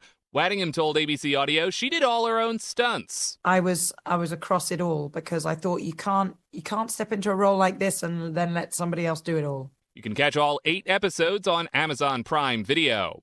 Being a teenager in 1981 was perhaps the last moment of our youth. The trailer is out for FX and Hulu's new show, The Shards. The drama takes us through the journey of a group of students as they navigate life at an elite prep school in the 80s. It premieres August 5th. This will be a government of action, not of war. And happy birthday to Forrest Whitaker. He turns 65 today. Mike Dubusky, ABC News. Mike, thank you. Appreciate that. By the way, tonight on it's actually out there already on streaming. There's been a lot of pretty good buzz about this show, Lucky, on Apple TV+. It is premiering today. All right, we'll take a break here at the bottom of the hour. No tech news segment today. We'll do that again next week at this time. But you know what? We're going to play some Pick One when we come back after these news headlines that are coming up right now. This is Metro News, the voice of West Virginia.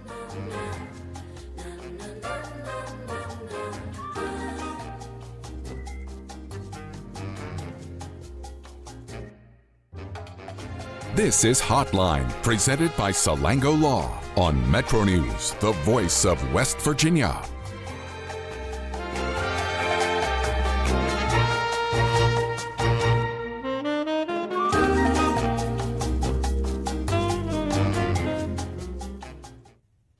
Today's Metro News television forecast is brought to you by Lou Wendell Marine Sales. We sell family fun.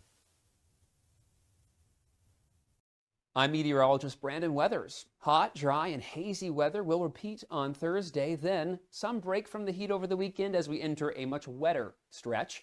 In terms of wildfire smoke, we have seen a lot of impacts to the north and east, but watch the plume build into northern parts of West Virginia gradually through the day Thursday. By Friday morning, expanding on the backside of this front starting to cross the state. With that front will eventually come a break from the heat, maintaining feels like temps in the 90s over the weekend, but before then, back around 100 or greater for your heat index Thursday and Friday. But the trade-off will be some improvement while staying warm, muggy, and much wetter. Up until Friday afternoon, our only opportunity for showers and storms will be locally looking north later in the day Thursday. FlyCRW forecast, it starts at home. We have more smoke and haze toward New York. Otherwise, plenty of areas you could be traveling to. Make sure you're just ready for some heat, humidity, and stormy conditions. The Panhandle forecast, we'll see temperatures maintain low in mid-70s looking north overnight. Moundsville, 75, as cool as you get, then back to 96 for our Thursday. Morgantown, a stray storm later in the day. Looking east for more low to mid-70s for lows. Highs approaching 100 for Martinsburg, 98 Petersburg. We'll see Elkins, a low of 69 overnight, then a high of 92 Thursday. 83 Snowshoe, mid-90s, and haze abounding as you look toward Ripley. Meanwhile, more haze as you look southward with mid-60s and low 70s overnight. Lewisburg, 90 for our Thursday, 95 in Charleston. We'll see fewer 90s after Friday and more opportunity for rain. Again, that could be heavy this weekend. You own a boat because you love spending time on the water. Choose the outboard that allows you to make the most of it. Honda Marine's legendary reliability, ease of maintenance, and powerful performance keep you going strong. And they're all backed by the peace of mind protection of the industry's best limited warranty. Visit your Honda Marine dealer today and find out why it's more than an engine. It's your time on the water.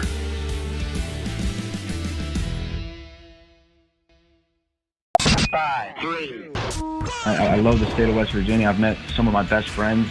I'm excited to be back. I still have my pickup truck. I still have four-wheel drive. One of the ladies asked me in the forum if I know how to drive in the snow. I told her, oh yeah, I spent 5 years in Elkins. See, that's one of those things.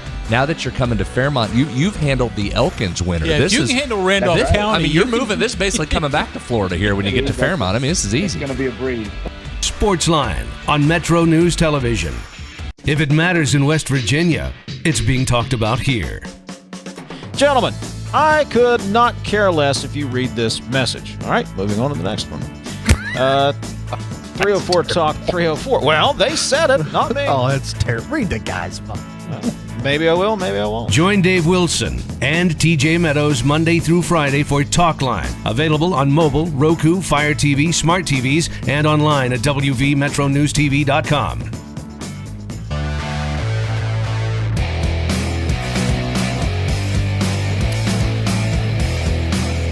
All right, welcome back.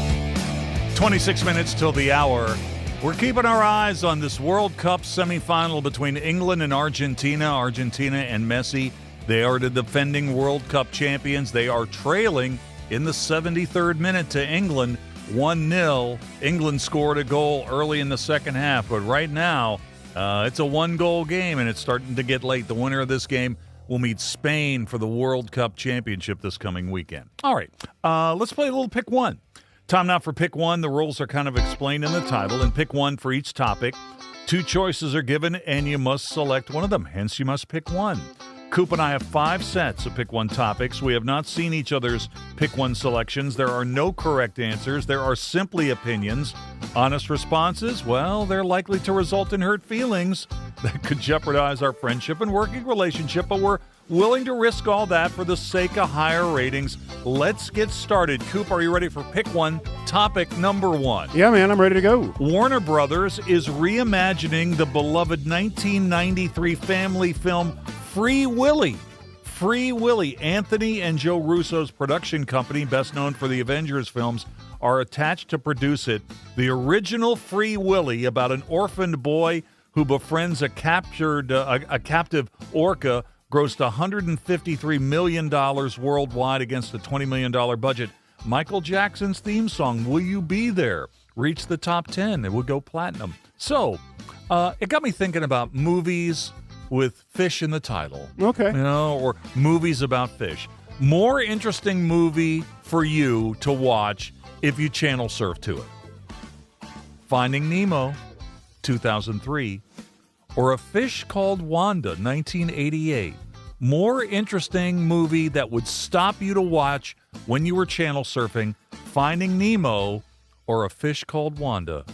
Please pick one. If it were just me doing the channel surfing and my daughter wasn't with me, who does like Finding Nemo quite a bit, she likes that cartoon, it would definitely be Fish Called Wanda. Come on, that's great. Jamie Lee Curtis and John Cleese. I mean, everybody's great in that film. That thing is hilarious. I love Fish Called Wanda. That's such a good movie. It is so good. Probably a little underrated these days, honestly. Oh, no doubt. Yeah, that's a great doubt. film. I think that's the right call. Yeah. I think that's the right call.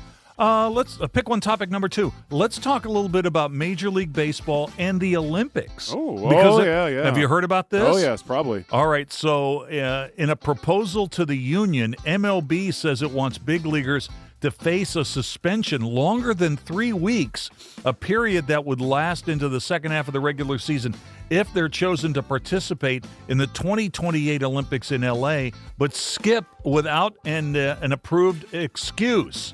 So as early as July the 10th through August 3rd of 2028, players who choose not to play in the summer games would be on a restricted list without pay or service time. And get this, even if you are out because of injury, you would not be able to play until after August 3rd. That's pretty crazy. That is pretty crazy. That's basically MLB guaranteeing that they want all of their players selected to be in the Summer Olympics in 2028. All right, more interesting to you in 2028, Olympic baseball or Olympic basketball? Please pick one. More interesting to you in 2028, the Summer Games in LA, Olympic baseball or Olympic basketball? And I was glad that baseball was coming back to the Olympics, but once that this started talking about major leaguers and all the problems that go into that, I'm not necessarily a huge fan of the way this is going, to be honest with you. And I don't like anything that you just discussed right there. That as a fan, I don't like any of that stuff. Boy, basketball has really kind of run its course a little bit. But the problem with but the thing about basketball is it's super competitive now, unlike it was in the original Dream Team days. Right. I think the U.S. has still won the last couple golds, I think, right? But barely. Those are much more competitive games now. In a perfect world, I would love to see professional players in baseball in the Olympics. You know, I think the the World Baseball Classic gives us an idea of what that could look like. The WBC is very interesting when it comes to that regards. But right now, I guess I'm probably a little bit more interested in the basketball game. I just don't know how this baseball is going to work. I don't really like the feel behind it right now. If you couldn't opt out without losing pay, these teams would be monsters. Yeah. Oh yeah. Right. Oh yeah. For sure. Teams. Yeah. No doubt. Yeah, I'm not sure what the answer is on that. I'm not sure. All right, Garth Brooks is the topic of Pick One, topic number 3. He's hitting arenas on his upcoming Blame It On My Roots tour, where every ticket is priced at the same flat rate. Each ticket's going to cost $140, plus a $4 facility fee and a $10 service charge before taxes. The tour launches with 2 shows next month in Indianapolis, with additional cities being announced gradually. Tickets go on sale on Friday. If the show was scheduled for this weekend in Charleston, which would you prefer going to see, Garth Brooks or Miley Cyrus? If the concert was in Charleston this weekend, who would you rather see, Garth Brooks or Miley Cyrus? Please pick one. I have an answer to this, and it's only because I've seen Garth Brooks twice. He puts on a fantastic show. I think this tour sounds like it's like a greatest hits type tour. I mean, it will be. Blame It On My Roots. I mean, I see where this is going, and I'm here for it, frankly. I know it will be a great show. There's no question. Garth puts on a great show. Miley Cyrus, in this era of her career, I don't know how much original stuff that she does, but her era where she was going through classic rock covers and a majority of her shows were songs that her doing her interpretations of it. She's amazing. Mm-hmm. Her covers of these classic songs are incredible, and I would kind of like to see her live, I think. She's an amazing performer. Just because I've already seen Garth, because I am a fan of his live show, I'm going to say Miley in this case. By the way, on this Garth tour, you're limited to the number of tickets you can buy per show. Yeah, I didn't even want to get into the tickets thing. Like, all of them are $140. I guess that's one way to do it, is make them all expensive. So that's good. All right. I think it was a sign of my personal growth that we didn't talk more about National Hot Dog Day today. Yeah. I mean, how many times have we done the question of the day about National Hot Dog Day? A few. That would be like every day. Yeah, pretty close. So I'm not even going to ask you about whether or not a hot dog's a sandwich or not. Okay. I'm not going to ask you about that. But I do have some survey information. People at 62% of respondents agree that hot dogs taste better at a baseball game. Additionally, 61% of those surveyed believe hot dogs taste better outside the home. Pick one, topic number 4. A good hot dog should be eaten in or outside the home. A good hot dog should be eaten inside or outside the home. Please pick one. If we consider outside all the times that you do the family cookouts and my family will grill next to the pool a lot and things along those lines, I would say, broadly speaking, I'll probably eat more hot dogs outside than I do inside. I know. That's just kind of the way. I mean, we occasionally have hot dogs for like regular dinner, and we'll make them inside and eat them. But the vast majority of the times that we have hot dogs, we have them outside. So I'll say outside on this. Although one thing I wanted to point out on this, people that like hot dogs at ballparks better, does that mean we like steamed dogs better? No. Because ballpark dogs are steamed. Yeah, that's right. They're steamed dogs. And I do that at home sometimes. I'll steam them instead, like when I'm making them inside to recreate the ballpark experience. I still like them grilled better. You know what? My ego tells me, I eat tons of hot dogs outside the home. I experience it. If you took a look at the pie chart of how many hot dogs I have eaten in my entire life, I'm going to guess like 98% have been inside my house. Really? Yeah, Okay. Yeah, That's not good. very exciting. I like it. Finally, pick one, topic number 5. Michael Mann's long-awaited Heat 2, the movie Heat 2, is moving forward with Leonardo DiCaprio and Christian Bale set to star. Filming is scheduled to begin in November. Bale will take on the Vincent Hanna role, originally played by Al Pacino. DiCaprio is going to take the Val Kilmer role. All right, and it looks like Adam Driver is set to also play the villain Wardell. 2-hour car ride. DiCaprio or Christian Bale? Please pick one. 2-hour car ride. DiCaprio or Christian Bale? Please pick one. I mean, so DiCaprio is going to talk about like saving some sea creatures and the environment and like his 21-year-old girlfriend, right? Man, he could talk about massive yachts and his parade of supermodel achievements. Yeah. Who was the other? Christian Bale. My gut tells me that Christian Bale has to be a better convo. I think you're probably he has right. to be, right? I mean, look, I like Leo D. Don't get me wrong, and more power to him. I have no shade to throw there. I can't imagine us having anything to talk about. You know, Christian Bale, he's a great actor. They're both great actors, but Christian Bale, you know, he likes to be tortured. You know, he likes to put himself through some stuff. He might be able to recognize some of the stuff a normal man will go through. You know, we might be able to commiserate there. So I'm going to go with Christian Bale. All right, what do you got for me? All right, let's start with today is Linda Ronstadt's birthday, as we'll hear coming up on the State Power in just a moment. So I just want you to pick your favorite 70s, 80s female vocalist. Oh, nice. Linda Ronstadt or Emmylou Harris? Oh, I tell you what, I'm a big Emmylou fan. They're kind of besties. I know. Yeah, they are. They're in the trio together, right? Yep. I think that the answer has to be Linda Ronstadt because she's got the more familiar songs to me. Okay. So I'm going to go there. All right, there we go. All right, I like both of them quite a bit. Okay, I mentioned this the other day. A 67-million-year-old T-Rex fossil nicknamed Gus sold at Sotheby's for a record $5.1 million, topping the previous dino record of $45 million. Set in 2024. The anonymous phone bidder beat out 6 other in a 10-minute battle. Scientists are hoping that Gus ends up in a museum. So what I want to know is you get to go on a fully funded Keep What You Find trip to do one of the following. Excavate a newly discovered hotbed for dinosaur fossils in the American Southwest, which is home of the T-Rex, or dive through the thousands of dusty boxes left by an eccentric recluse billionaire with a famously mysterious collection. Oh, I think the billionaire collection for me would be a lot more interesting. Okay. Okay, yeah. I knew I mean, I like watching documentaries about searching for dinosaurs and stuff, but I can't. It's hot. It's dusty. No.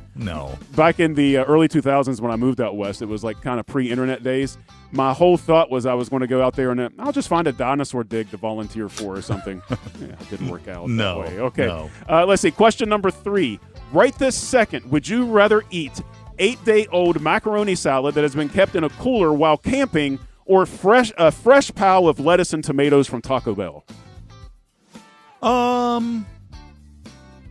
First of all, I don't like mac salad. Well, okay, so we'll start there.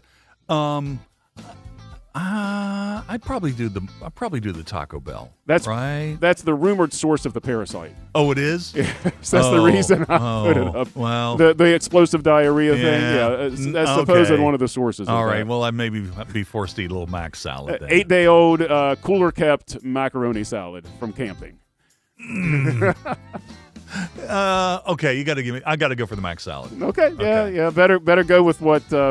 There's a chance it's okay. Yeah. It was in a cooler. It's the while probability. you were camping. Yeah. It was in a cooler if all the ice stayed good. All right. Question number 4. It's funny you just mentioned Leonardo DiCaprio a minute ago. Who would be better cast in the role of a younger Jack Nicholson?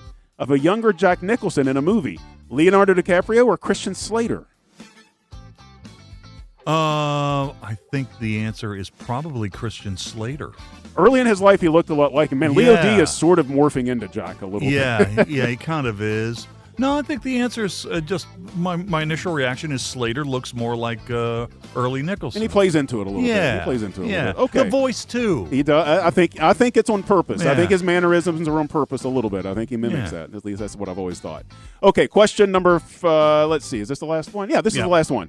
Question number 5. It seems forever to be the time of Stephen King, and he keeps on rolling out new properties. The Institute is on MGM+.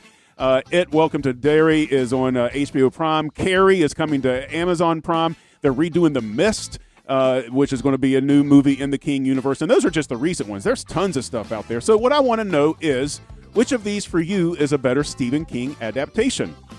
The Shawshank Redemption from 1994 or Stand By Me from 1986? That's a tough one.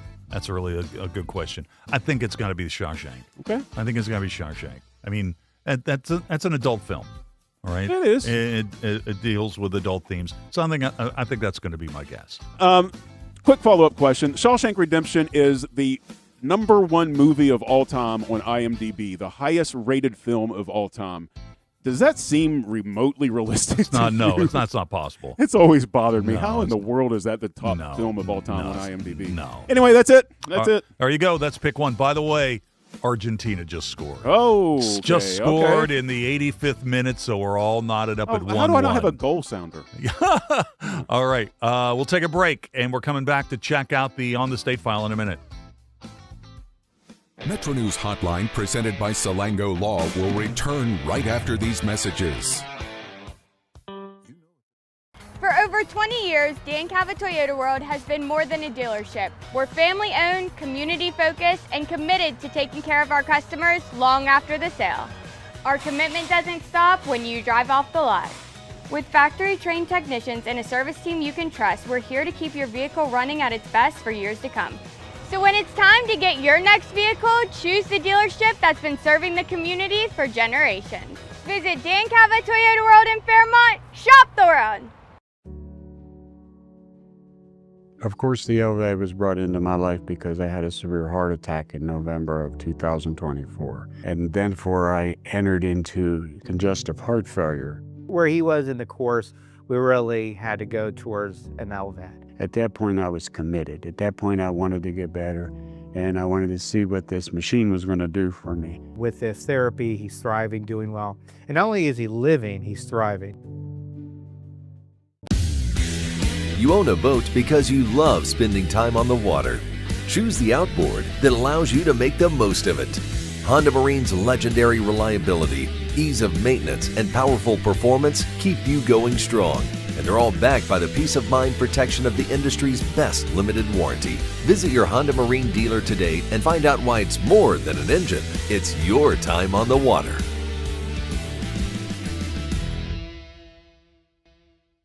At Daniel's Men's Store, exceptional style begins with a curated selection and finishes with a flawless fit. When it's time to buy a suit, Daniel's is here to make sure yours is one of a kind. Discover tailored suits you'll only find in-store at Daniel's. In 1914, the same year the first commercial flight soared and the Panama Canal opened, Greer Industries was born. Herbert and Agnes Greer began in Morgantown, West Virginia, striking the first pick into the limestone formation that would become the backbone of one of the state's great industrial legacies. From the roads we drive on, the buildings we build, and the communities we serve, Greer Industries has been delivering quality for decades. At Greer Industries, we've been improving lives for more than a century.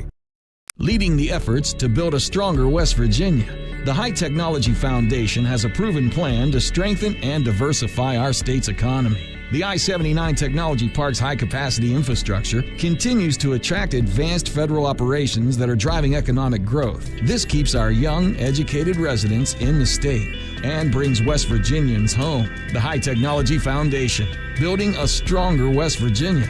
Learn more today at WVHTF.org.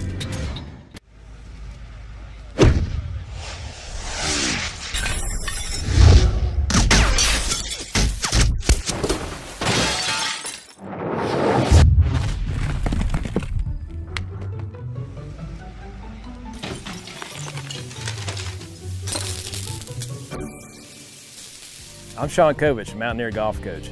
When disaster strikes your home, business, or golf game, call the restoration company the Mountaineers call. Panhandle Cleaning and Restoration. Good morning, sir. It's yet another beautiful day to be in pursuit of happiness, is it not? I like the optimism. Let's see if we can take care of that by the end of the show today, shall we? Talk Line on Metro News Television.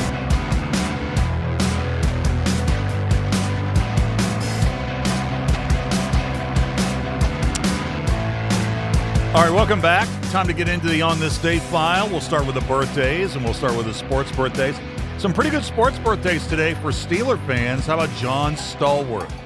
4-time Super Bowl champion, 3-time Pro Bowler. He's in the Pro Football Hall of Fame. John Stallworth, 74 today. Carnell Lake also having a birthday today. Strong safety, first-team All-Pro, 1997, a 5-time Pro Bowler. He played for the Jaguars too, but basically known as a Steeler, 59 years old today. Dame Leonard of the Blazers and then the Bucks, 36 years old today. From entertainment, Eddie Griffin, the comedian, is 58 years old today. Forrest Whitaker, 65. Jason Bonham, the son of John Bonham of Led Zeppelin, 60 years old today. Let's see. Also, on this date, 1968, the soap opera One Life to Live premieres on ABC.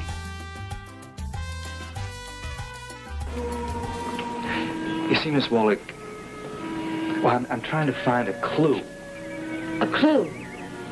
To my life. A link, something to help me remember. You see, I have no idea who I am. Oh, well, that doesn't sound good.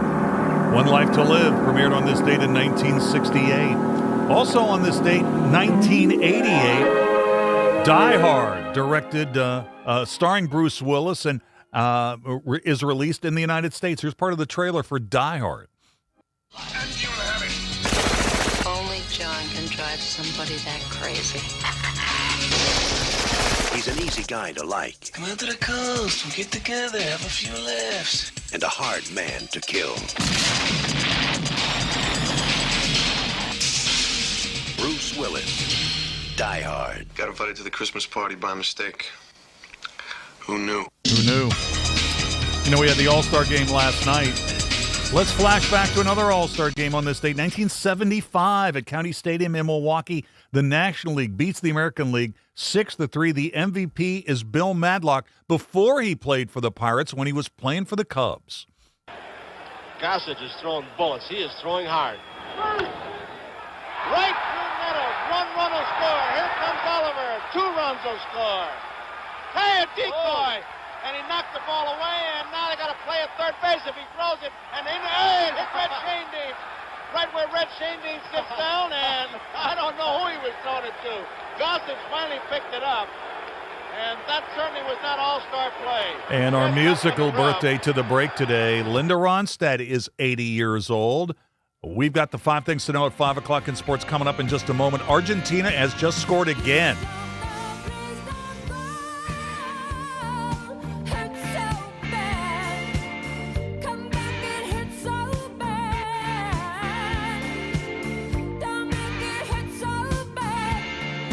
This is Hotline, presented by Salango Law on Metro News, the voice of West Virginia. The conversation starts long before the game. You a heavy swag purchase? Well, one of my things, I love gear from events. Okay. I just love. That's a thing. I gotta go get gear. Well, you're not alone because there's a lot of people. A lot of people. When my daughter was little and participating in karate, I mean, we'd go up to Weir and be at an event. I'm like, right, I'm a T-shirt we got. Let's get a T-shirt for Let's get a T-shirt. 3 guys before the game. Available on Metro News Television. For over 20 years, Dan Cava Toyota World has been more than a dealership. We're family-owned, community-focused, and committed to taking care of our customers long after the sale. Visit Dan Cava Toyota World in Fairmont. Shop the world. You own a boat because you love spending time on the water. Choose the outboard that allows you to make the most of it. Honda Marine's legendary reliability, ease of maintenance, and powerful performance keep you going strong. I had a severe heart attack in November of 2024. And then I entered into congestive heart failure. We really had to go towards an LVAD. And not only is he living, he's thriving. The best selection of WVU apparel is at Daniel's Men's Store. Exclusive designs you won't find anywhere else. Stylish, sophisticated, and unmistakably Mountaineer. Shop in store or online at danielsofmorgantown.com. Leading the efforts to build a stronger West Virginia, the High Technology Foundation has a proven plan to strengthen and diversify our state's economy. The I-79 Technology Park's high-capacity infrastructure continues to attract advanced federal operations that are driving economic growth. This keeps our young, educated residents in the state and brings West Virginians home. The High Technology Foundation, building a stronger West Virginia. Learn more today at WVHTF.org.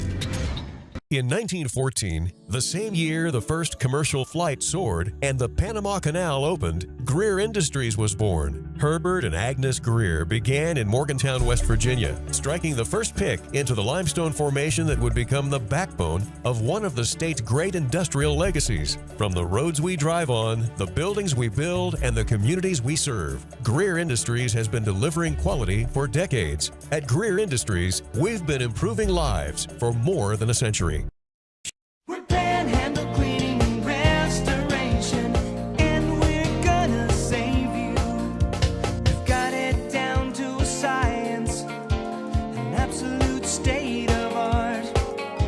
We do it all, restoration, cleaning, and reconstruction. When disaster strikes, just pick up the phone. We're Panhandle Cleaning and Restoration, and we're gonna save you. 3 guys before the game. I love gear from events. Okay. When my daughter was little and participating in karate, I mean, we'd go up to Weir and be at an event. I'm like, right, I have a T-shirt we got. Available on Metro News Television. Download Metro News Television on your iPhone or Android. Search Metro News Television in your app store. Create an account today to get alerts and watch all live and archived content. Download now. Touchdown!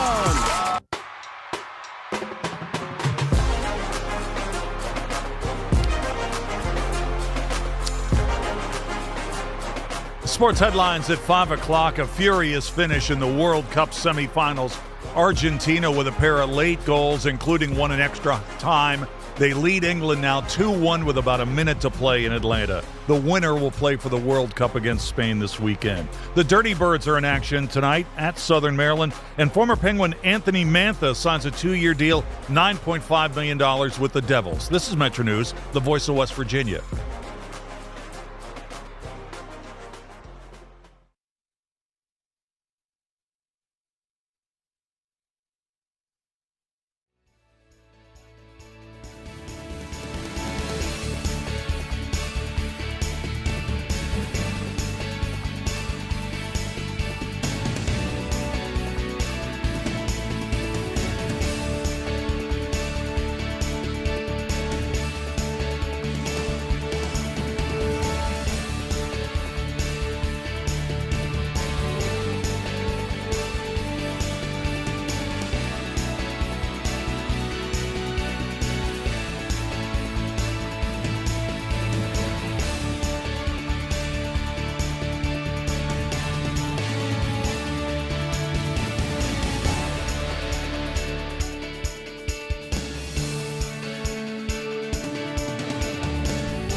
Today's Metro News television forecast is brought to you by Lou Wendell Marine Sales.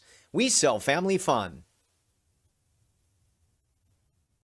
I'm meteorologist Brandon Weathers. Hot, dry, and hazy weather will repeat on Thursday. Then some break from the heat over the weekend as we enter a much wetter stretch.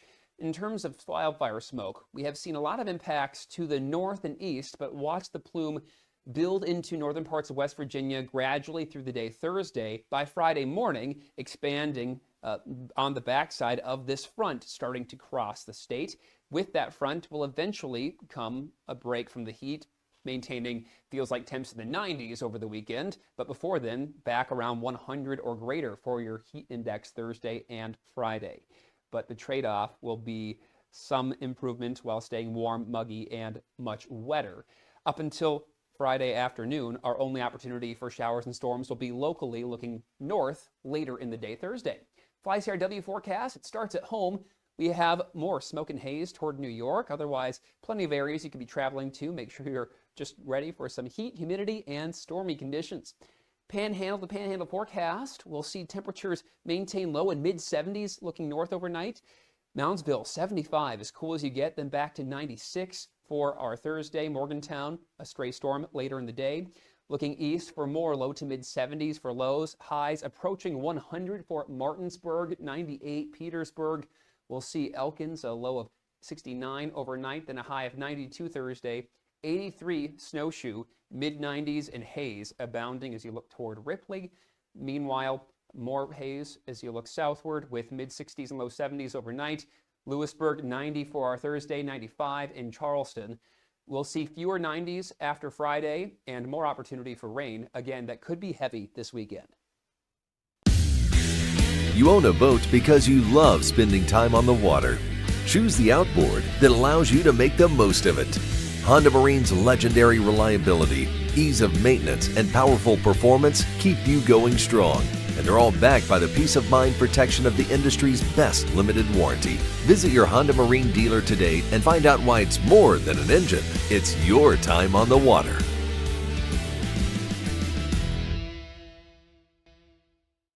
Presented by Salango Law.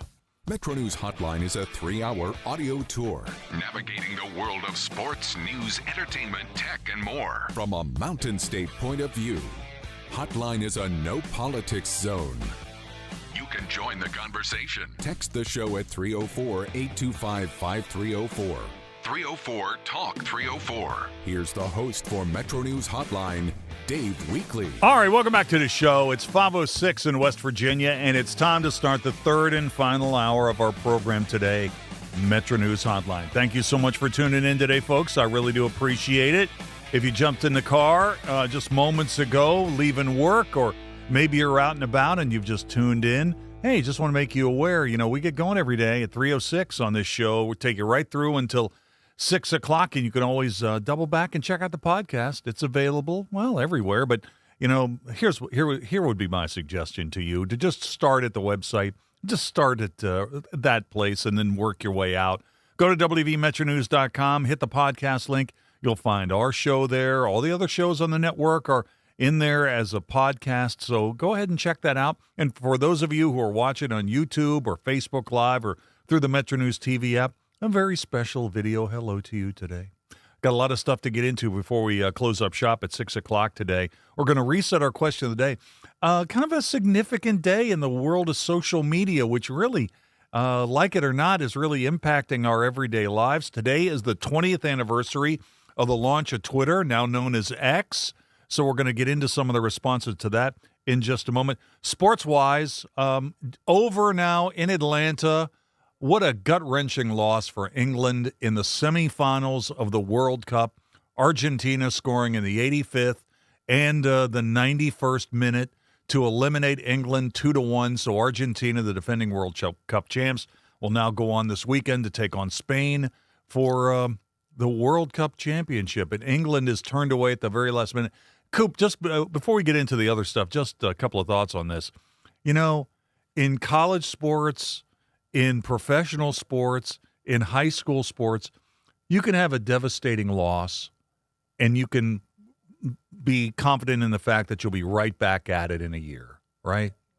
But when you lose a game the way England just lost to Argentina, where you're literally like 5 or 6 minutes away from advancing to the World Cup final, you lose, and now you don't have another tournament to play in of this importance for 4 years, that's going to leave a mark.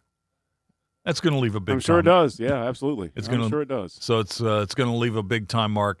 And so Argentina, another Houdini. They were down 2-0 to Egypt and came back and scored a flurry of 3 goals to survive that test. And now they pull out a rabbit out of their hat, and they beat England today. So Argentina is through to the World Cup final against Spain this weekend. And the celebration is definitely on as we're seeing the coverage on Fox in South America. How's the vibe going to be for France versus England for the third place game? You know what? That's one other thing I want to talk to you about. And Tony Caridi's coming on the show in about a half an hour. And I sent Tony the topics for our discussion today, but I think I want to bring that one up too, about third place games. Yeah. Okay. Yeah. Third place games. UK going to be real happy. England going to be real happy in that third place game. Oh, anytime you take on a world class team like France, I mean, France was upset by Spain, right? So the World Cup final could have easily have been England versus France. Yeah, right. And third place games. Would Real Greer play in this game if he had the opportunity to? Haters gonna hate. Haters gonna hate. If you just joined it late at the top of the 4 o'clock hour, we didn't break the news, but we saw the news that the former WVU quarterback Will Greer has announced his retirement at the age of 31.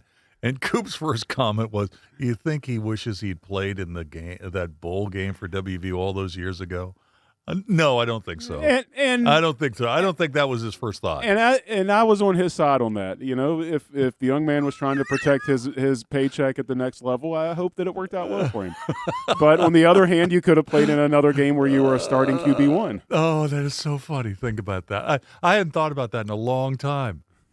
Oh, and what an innocent age! It is. Oh, what yeah, an innocent age. That was in the before times, right? Yeah, that was somewhat. That was in the before times, before so many dudes opt. Hey, man, nowadays you got guys who are opting out once you're eliminated from a conference race. Yeah, right. Like you're just done. Yeah, right. Yeah. You're just done. Oh, yeah, I forgot about Will Greer in that bowl game. What was the name of that game?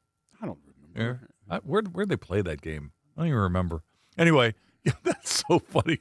I did not expect that. No, going back to third place games. First of all, anytime you wear your nation's colors, there's got to be pride. Sure. Right? So England will take on France in the third place game. Plus, do I have the list of who's in the running for the Golden Boot? The Golden Boot, by the way. Is that the MVP of the World Cup? That is the award that you get for scoring the most goals in a particular World Cup. Okay. So Messi didn't score today. Had some assists, I think, did he? Yeah, he's always got the ball. Yeah.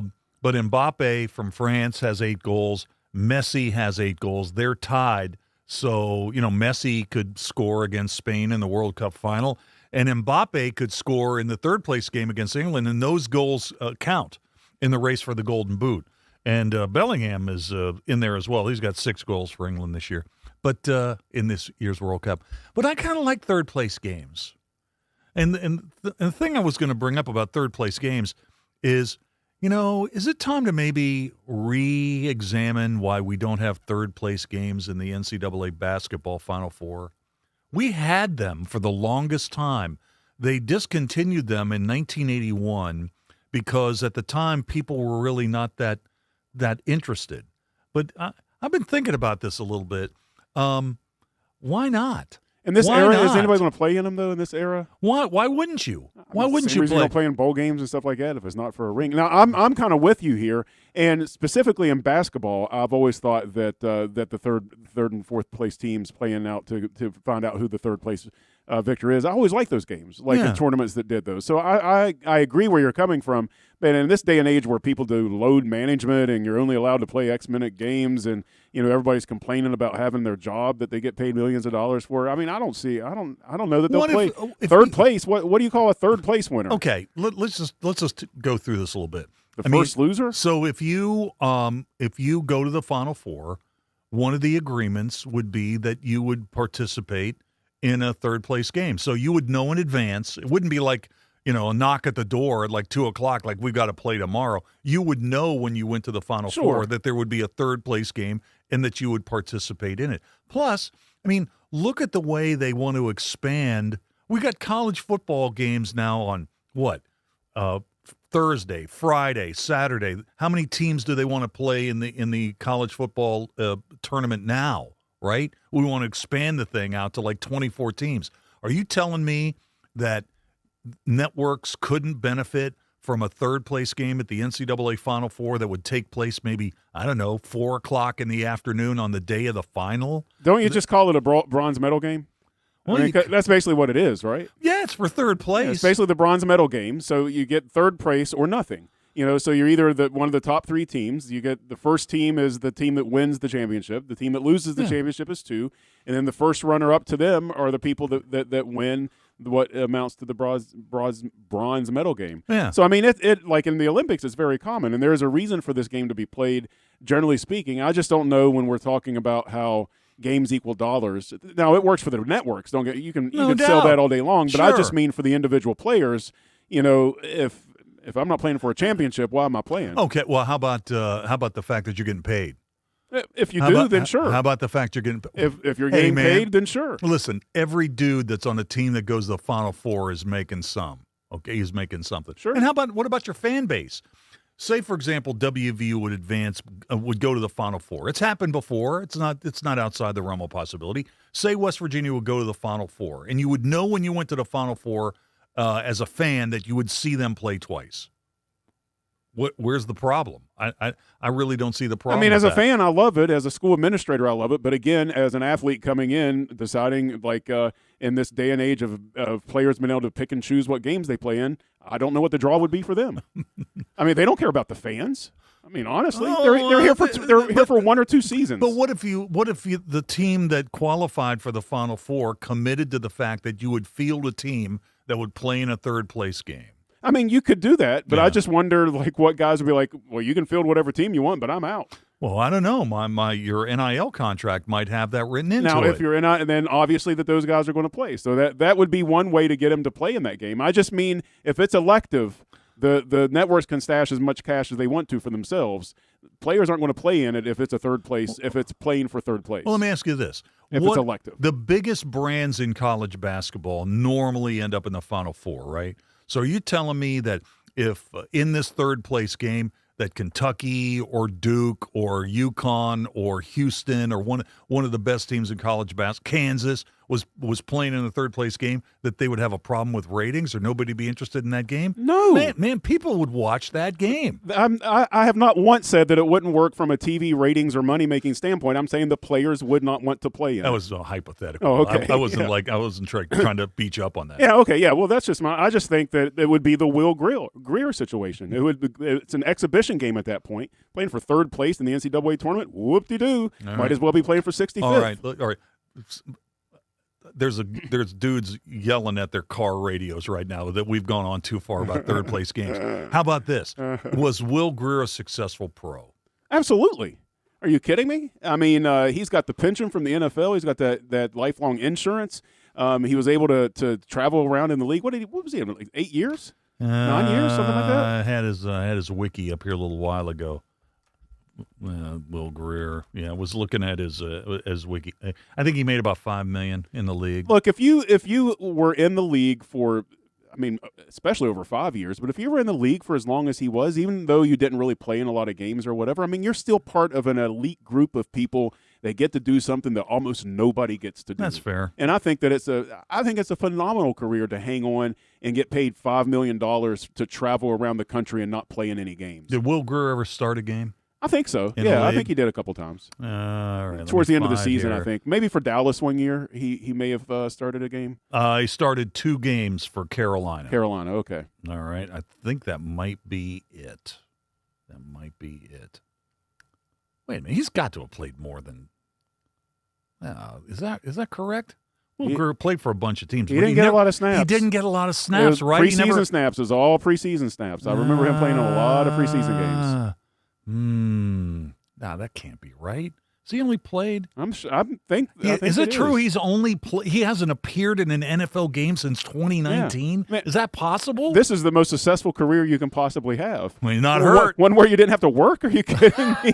You got paid $5 million and it didn't have to work? Did he even own a helmet? Who cares? I guess not. That's a great career, man. I give him all of his flowers for that. No, I got it. No, he's famous for horns down. I think I'd have to basically go thumbs down on the question of whether or not he was a successful pro. If you played in the league until you were 31 years old and you only played in like 2 games, that's not a successful career, is it? I mean, you made the NFL. I guess it depends on what you call a career. Okay. I mean, that guy exists somewhere, right? That player has to exist somewhere. That role has to be filled by someone. Whatever role he was in is a role that the NFL is paying you to. Well, wait a minute. A part of. If you would have said before Will Grier, after all the stuff he did at what WVU, when he was a newcomer of the Big 12 and second team all conference and horns down and the tens of thousands of social media followers, if you would have said, hey, this guy's going to be in the league for 7 years and he's only going to start 2 games, would he admit that was a good career? I'm going to guess he would say no. No, probably not. I'd probably say no. Anyway, that's a wrap for Will Grier. He's retired from the NFL at the age of 31. Let's take a break, and when we come back, we'll play in or out. Stay tuned. You can call us at 800-765-8255. Text us at 304-825-5304. Or tweet at WEEKLEY. This is Hotline, presented by Salango Law on Metro News, the voice of West Virginia. Need a truck that's ready for work, weekends, and everything in between? Right now at Dan Cava GMC, get up to $10,000 off select new GMC Sierra 1500, or save up to $4,000 off all new GMC Canyon Elevations, offering bold styles, advanced technology, and everyday practicality. Come explore our all-new GMC Yukons, built for busy families and big adventures. All this and more at Dan Cava GMC in Bridgeport. Shop the world. Of course, the LVA was brought into my life because I had a severe heart attack in November of 2024. And then I entered into congestive heart failure. Where he was in the course, we really had to go towards an LVAD. At that point, I was committed. At that point, I wanted to get better, and I wanted to see what this machine was going to do for me. With this therapy, he's thriving, doing well. And not only is he living, he's thriving. At Daniel's Men's Store, exceptional style begins with a curated selection and finishes with a flawless fit. When it's time to buy a suit, Daniel's is here to make sure yours is one of a kind. Discovered tailored suits you'll only find in store at Daniel's. In 1914, the same year the first commercial flight soared and the Panama Canal opened, Greer Industries was born. Herbert and Agnes Greer began in Morgantown, West Virginia, striking the first pick into the limestone formation that would become the backbone of one of the state's great industrial legacies. From the roads we drive on, the buildings we build, and the communities we serve, Greer Industries has been delivering quality for decades. At Greer Industries, we've been improving lives for more than a century.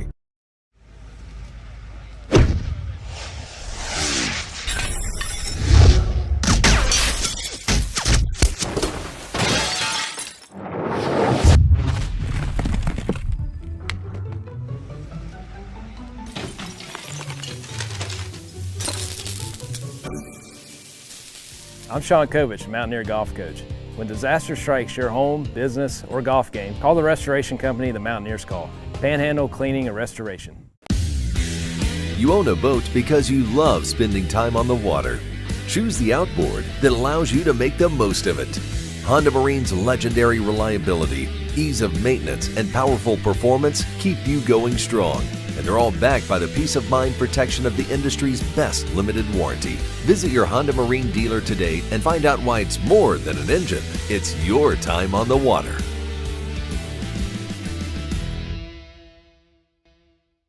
Leading the efforts to build a stronger West Virginia, the High Technology Foundation has a proven plan to strengthen and diversify our state's economy. The I-79 Technology Park's high-capacity infrastructure continues to attract advanced federal operations that are driving economic growth. This keeps our young, educated residents in the state. and brings West Virginians home. The High Technology Foundation, building a stronger West Virginia.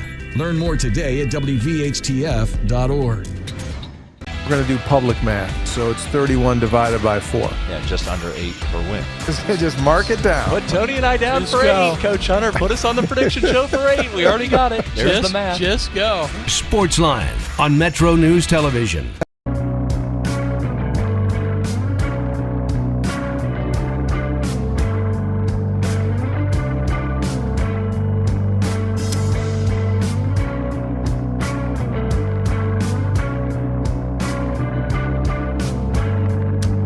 All right, welcome back.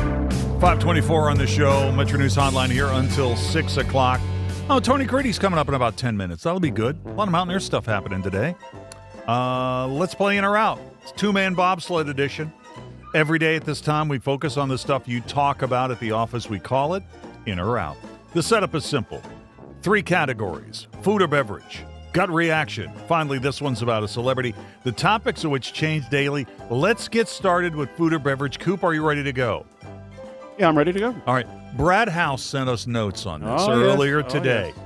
It was the Arby's cheesesteak with mac and cheese on top of it. Now, Arby's doesn't have this on their official menu, but oftentimes Arby's fans will hack this, combining 2 items, ordering the Angus cheesesteak and then with a side of white cheddar mac and cheese that they spoon right into the sandwich. Now, the cheesesteaks, I think, is around $15, and a side of the mac is about $4. So, what do you think about this? The mac and cheese cheesesteak at Arby's, in or out? Here's kind of my thing with it and where I come down on it. The macaroni and cheese sauce is probably fine. It kind of reminds me it would be a milder cheese whiz or something along those lines. So that sauce is probably on there. But why in the world do you want noodles on your steak sandwich? That just seems bizarre to me. That's weird. And as a guy that kind of likes to watch what I eat, I have hopefully a delicious steak sandwich there. Why am I doubling up on the carbs by the bread and noodles on top of that? It doesn't make a lot of sense to me. I got to kind of be out. Got to be out on that. I got to tell you, man, I really like the picture. The picture, other than really the noodles, like the looked really picture. good. Those noodles turned me off. It doesn't make any sense. I have never done that. I've never done that. But I'm going to be slightly in on this. I think I'm going to be slightly in. I think if that was here, I think I would try it. And Fair you enough. would, and you would too. If it was here, you'd try it. I'd pick off some of those noodles. It's just a weird texture to me. All right, gut reaction is next. A Florida restaurant is offering a unique deal during the 2026 Florida Python Challenge. Catch a Burmese python, get a free pizza.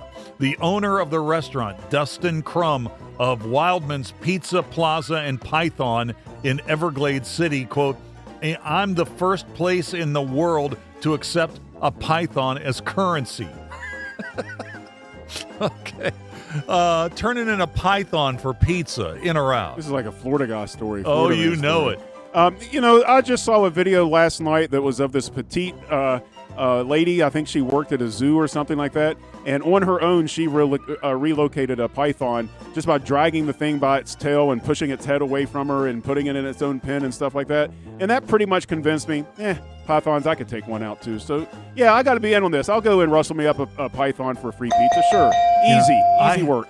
I don't know if you have this issue, but for whatever reason, the python problem in Florida is all over my feed. Oh, really? All over it. I must have watched a video about this. I actually have a couple of times. A python for a pizza. Yeah. I think I'm in on this. It's a good trade. surprisingly. It's a good trade. Yeah, it's not too bad. Super easy to get pythons. The annual challenge hosted by the Florida Fish and Wildlife Conservation Commission in the South Florida Water Management District runs through July 19th and offers up $25,000 in prizes for hunting the invasive reptiles threatening the Everglades. All right, finally, this one's about a celebrity. Alan Richman. We know him from Reacher, right? Yeah. He's in talks to lead the Netflix action film Maelstrom. So in this story, the story follows a federal marshal protecting an arms dealer's fiance I bet she's attractive. Oh, yeah, You know, probably. probably attractive. Plot twist if she's not. Yeah, exactly. During a hurricane that traps them overnight, they must survive attacks from the dealer's men and the storm outside. So you're battling the baddies disaster and film the storm. too? Okay. And the storm. Maybe some sharks? Pour those in there. Why not? Alan Richson, in or out? Really the only thing I know him from is Reacher. I know he's been in some other things, but I've seen all the seasons of Reacher, and I knew the books before this. And he's perfect in the role, man. He's absolutely perfect in the role. I don't know what this movie's going to be, but if he needs to be big and tough, he's going to do well in it. So, yeah, I'm in. I'm in. That's him, right? Yeah, that's him. He's big. He's a and big, beats tough dude, you know? Yeah, he just beats people up. It looks like he's friendlier than he should be, so if that's the vibe you're going for, You know, the one thing I really like about him is he really created a character and a career on television, but not on linear television. You know what I mean? That's really weird. So now he's going from Amazon Prime to Netflix. I think that's really admirable. I'm in on him. I think Reacher's a good show. All right, we'll take a break. Tony Caridi's next on the Mountaineers and more. This is Metro News, the voice of West Virginia.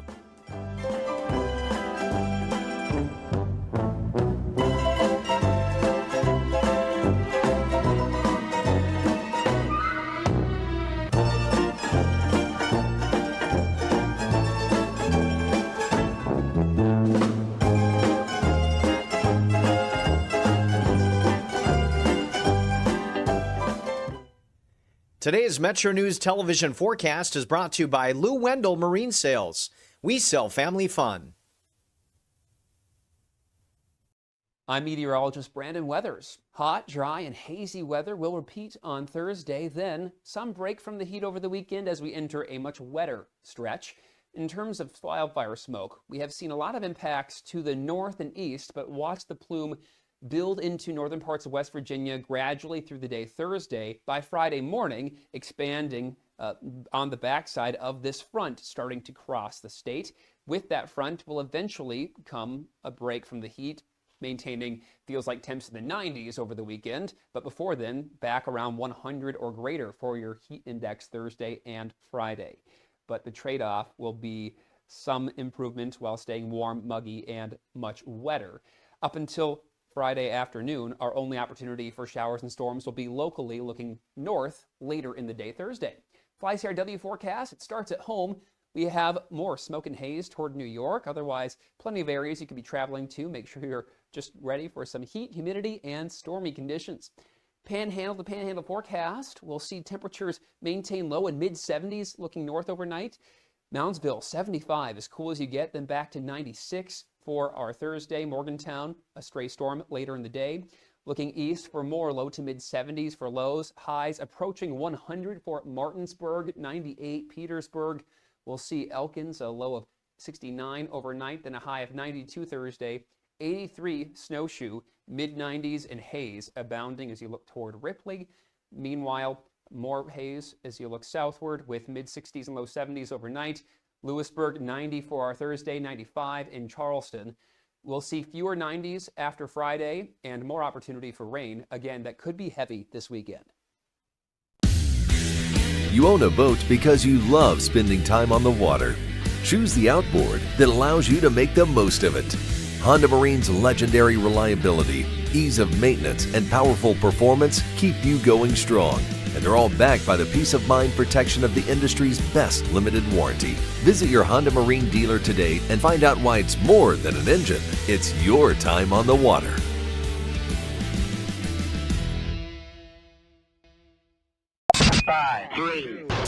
I love the state of West Virginia. I've met some of my best friends.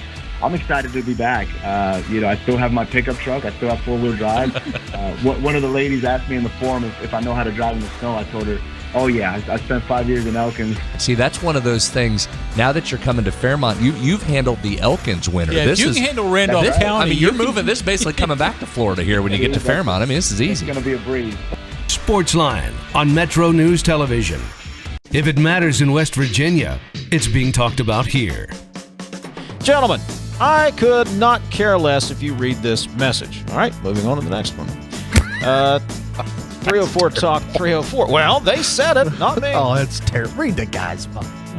Maybe I will, maybe I won't. Join Dave Wilson and TJ Meadows Monday through Friday for Talk Line. Available on mobile, Roku, Fire TV, smart TVs, and online at wvmetronewstv.com. Hey.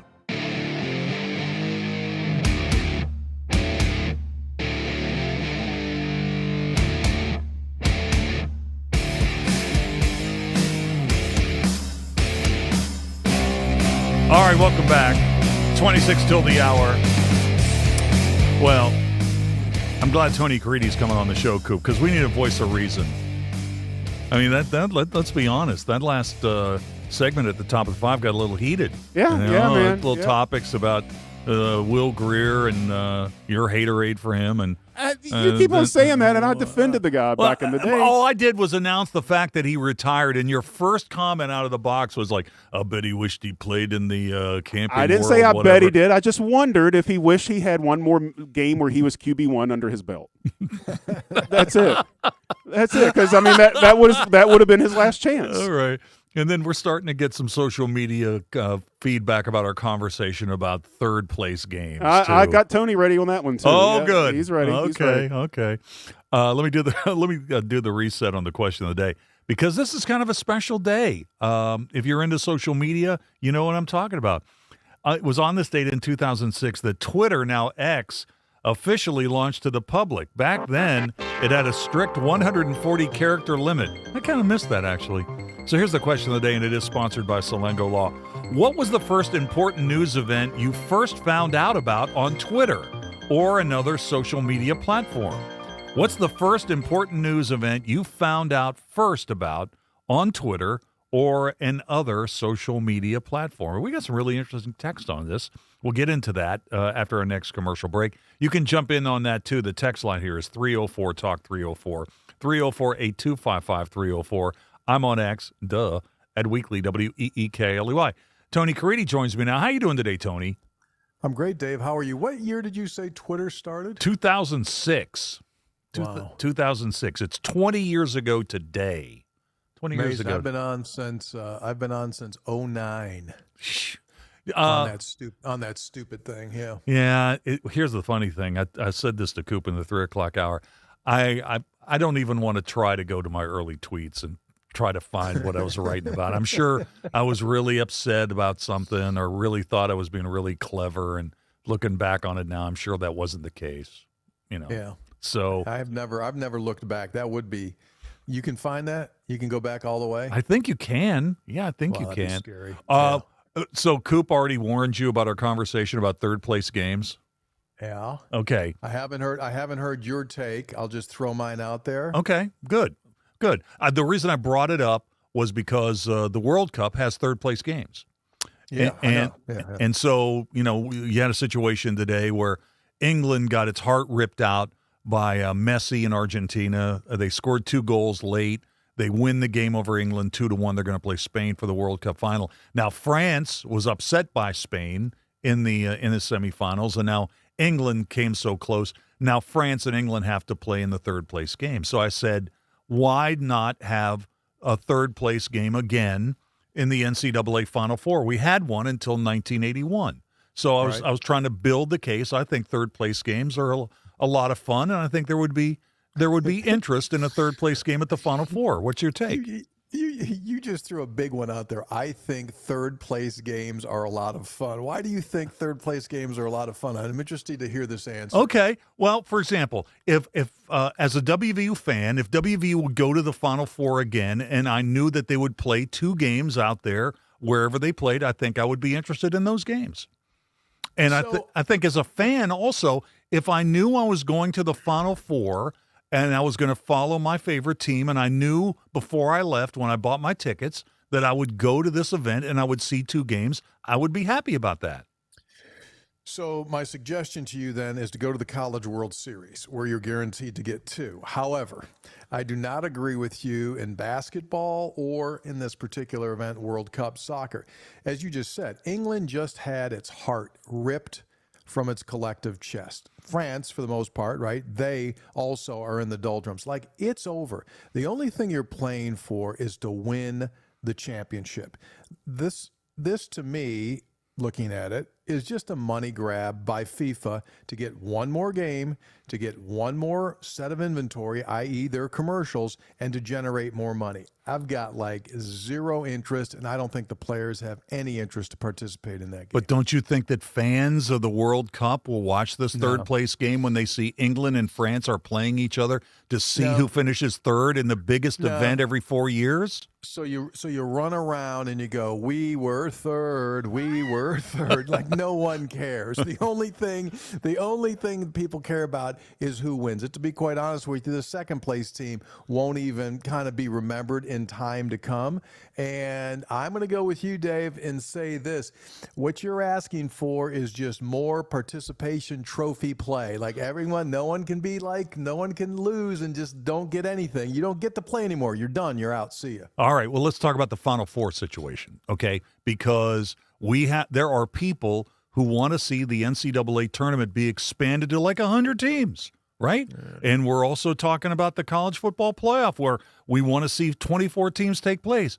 We want to expand these things, and now you're basically telling me that we don't want to have a game for the third-place team in the Final Four, the team from probably a very big college basketball brand name that could say at the end of the year, hey, we finished third in the nation? That's what I'm saying. Once you're eliminated from the opportunity to win the championship, you're done. Pack it up, put the uniforms in the locker room, see you next year. Coop, what are you grinning about in there? You're just like, you guys are piling on me. Well, it's not very often that somebody takes like. Lighten them up, Coop. Yeah, I know. Right? This is kind of the thing that I was on too. What players are going to be interested in this game? Oh, the players that have NIL contracts that say that they need to play or they don't get mad stacks. Then that's the only Here you reason. Go, Dave, I'll jump over to your side.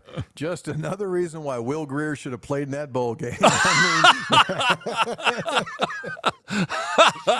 And I will say this. Back then, I was totally, Coop, in your camp because it had not become the phenomenon that it is today of people not playing in those games, and it truly bummed me out that he didn't play in that bowl game. Now, it would have had zero impact on his professional career, and I congratulate him. If you're still 31 years old and you're playing professional football, like, you had a wonderful career. That's awesome.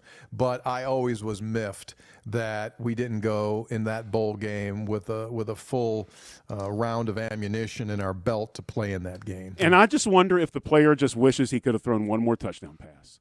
You know, or the opportunity to throw one more. You know, I'm just as a guy, I'm like, man, if I could have thrown 3 more TDs in my career, I would have liked to do that. Fair enough. Coop, I don't know if he would say it today, but I bet you when he's like 47 years old and he's sitting on the back porch and they said, hey, if you could have played, like, would you have played? He'd go, yeah, absolutely. I want to play one more game, because invariably when you talk to former players, that is what they all tell you, that I did not fully appreciate it when I was doing it as much as I appreciate it now. And they all would say, just give me one more. I would take one more. I follow with you your congratulations of Will Greer on his career, although I will add that he only played in 2 more NFL games than I did, and I don't even own a helmet.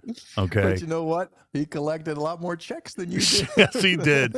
Yes, he did. Final thing, I did want to ask you about ACC Media Days today in Charlotte. Yeah. So, you know, there's some things going on in the ACC. There were some interesting announcements today. You know, they're going to start playing 9 conference games, and they found a tiebreaker so that they avoid the nightmare they had at the end of last year's regular season. But I don't believe we have the ACC preseason poll out yet. But Virginia's probably going to be in the top third of the league. They had a really good season last year. They're looking for a QB, but their offensive line is back. My question to you is, West Virginia and Virginia, is in your mind, should that be a rivalry? Because I kind of think it should be, and it isn't. It's a fair question. I think, Dave, if you want to go like a non-traditional rival, our buddy Hoppy Kercheval, he is kind of designated like Clemson as the non-traditional rival, because invariably we have met up with them in various sports, whether it be baseball, whether it be basketball, whether it be most recently in the Orange Bowl for football. I think To answer your question, sure, they could be, but I think there's a collection of schools that could be our rival that isn't a regional or a conference rival. And so I think like any combination of an NC State or a Virginia or a Kentucky, you know what I'm saying? So like one of those schools could certainly become a rival that isn't someone that you see with any regularity. I just look at the history between UVA and WVU, and outside of that bowl game, which was now 25 years ago, West Virginia and UVA haven't played a regular season game in more than 40 years. You'd think that somewhere along the line somebody would have made a phone call to somebody and they would have had a game together between these two bordering states. So the frightening thing is I remember the regular season game from 40 years ago, right? It was here in Morgantown. The Magic Man was the quarterback, if I'm not mistaken, right? Don Makowski. Yes. Yeah. So I frighteningly remember that. And to jump ahead, and we'll certainly talk about this a ton, think about the significance of this game. As you said, that Continental Tire Bowl game was Rich's first bowl game in his second year as the head coach at West Virginia. And West Virginia did not play well, and we got smoked on the field. You had the situation with their band at halftime, and so it turned out to be not good, and we lose the game. And so now you come back 25 years later. Well, guess what? Rich is the head coach, and the outcome and the significance of that game will be huge for West Virginia's football program, because anyone can do the simple math. When you take a look, you're going to be extremely heavily favored in your first two games. You go to Charlotte. Can you get that game there? That sets you at 3-0, and then you come back home for your league opener against Iowa State, who has a new coach. So that game will be a huge program game for West Virginia in regard to its momentum and its elevation to where it wants to get back. So what do you think? You think that'll be a sellout? Should that be a sellout game? I'd be really super surprised if it isn't, and the reason is I think Charlotte fans that are just football fans go like, yeah, that's a good game. I think UVA fans, although they don't travel with the same intensity of West Virginia will, and, you know, the game fits the Rich Rodriguez criteria, and that is if you can get there with 2 tanks of gas and 3 cases of beer, Mountaineer fans will be there. And so I think that Mountaineer fans will absolutely love making that trip down. So you've got like Southern, I mean, even from here, it's not a stupid drive. You can get to Charlotte 5.5, 6 maybe. And so all the Southern West Virginia folks, it's an easy drive, and that's not difficult. So yeah, I'd be surprised if it's not a sold out stadium. Yeah, and UVA, I mean, Wahoo's had a really good year last year, and it's early in the season. I'm guessing a lot of their fans are going to follow them down to Charlotte for that game. So there you go. I like the way you laid that out. That's going to be exciting. Tony, listen, on the third place game thing, I guess we're going to have to agree to disagree.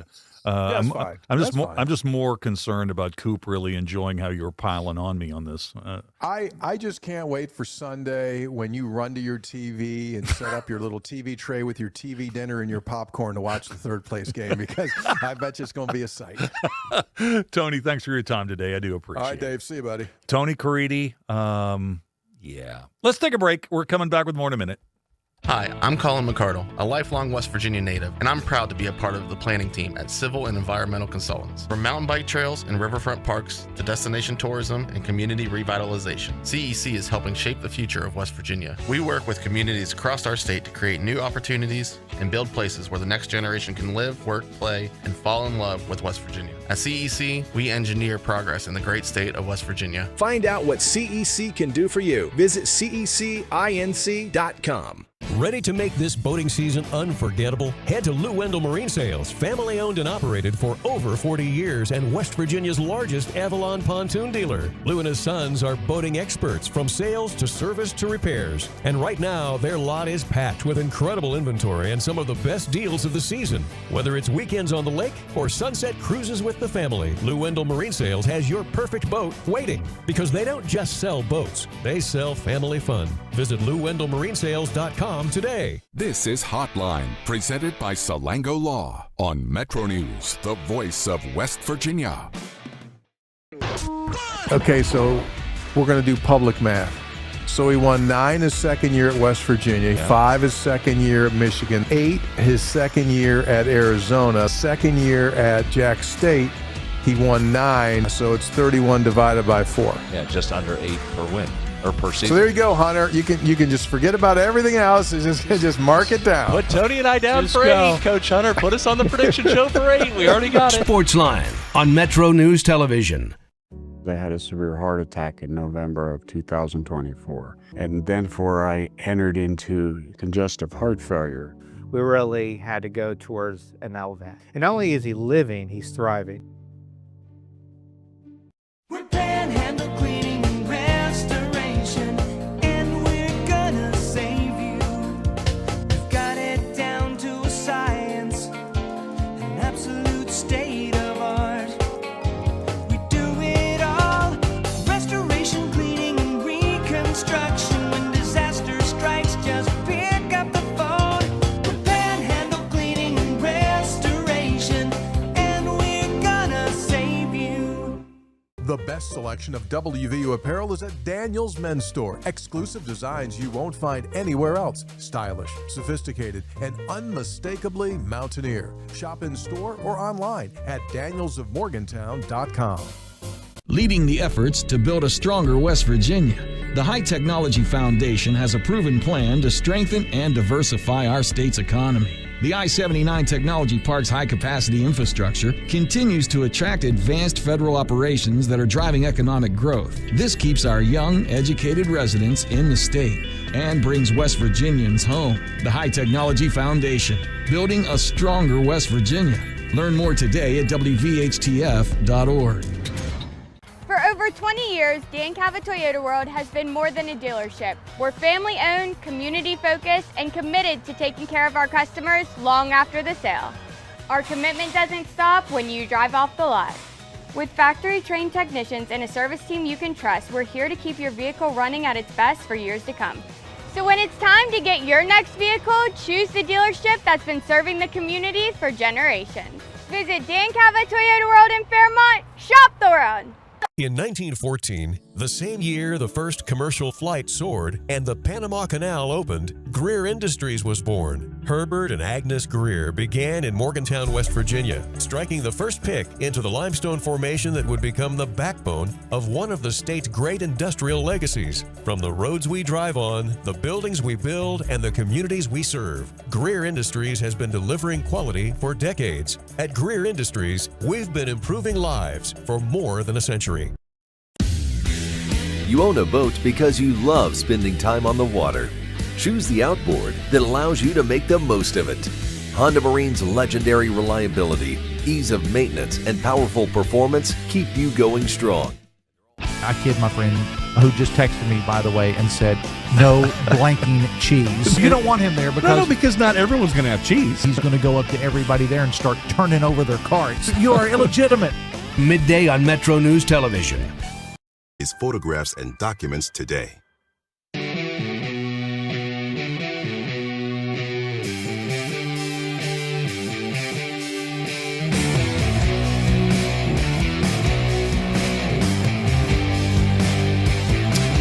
All right, welcome back to the show. Hey, kind of a spirited conversation about third place games. Hey, you never know what's going to happen on this particular show. So we had a World Cup semifinal. What a game. England looked like they were about maybe 7 or 8 minutes away from going to the World Cup final against Spain this weekend when suddenly Argentina, just like The Undertaker, man, came back to life. They scored a goal in the 85th minute. Then they scored another goal in the 90th minute to go up 2-1. Coop, we've got the goal from Argentina that put them in front. Messi and Argentina in front 2-1, and it is the eventual game winner that sends them to the World Cup. Here's how it sounded on Fox. Spence might be hurt. Messi resets. Messi driving in. Messi crossing back. There it is! Lautaro Martinez! Stoppage time! Go-ahead goal for Argentina!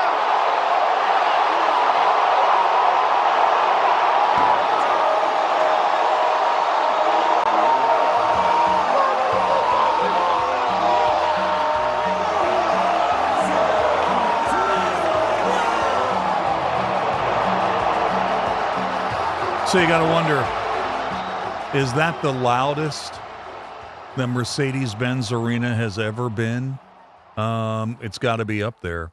So Messi and Argentina, they are through to the World Cup final where they will meet Spain. You know, this is the first World Cup in 35, 36 years where you had the top 4 rated teams in the world meeting in the World Cup semifinals. And the games have been excellent. I mean, yesterday you had Spain upsetting France 2-0, and now Argentina coming alive late.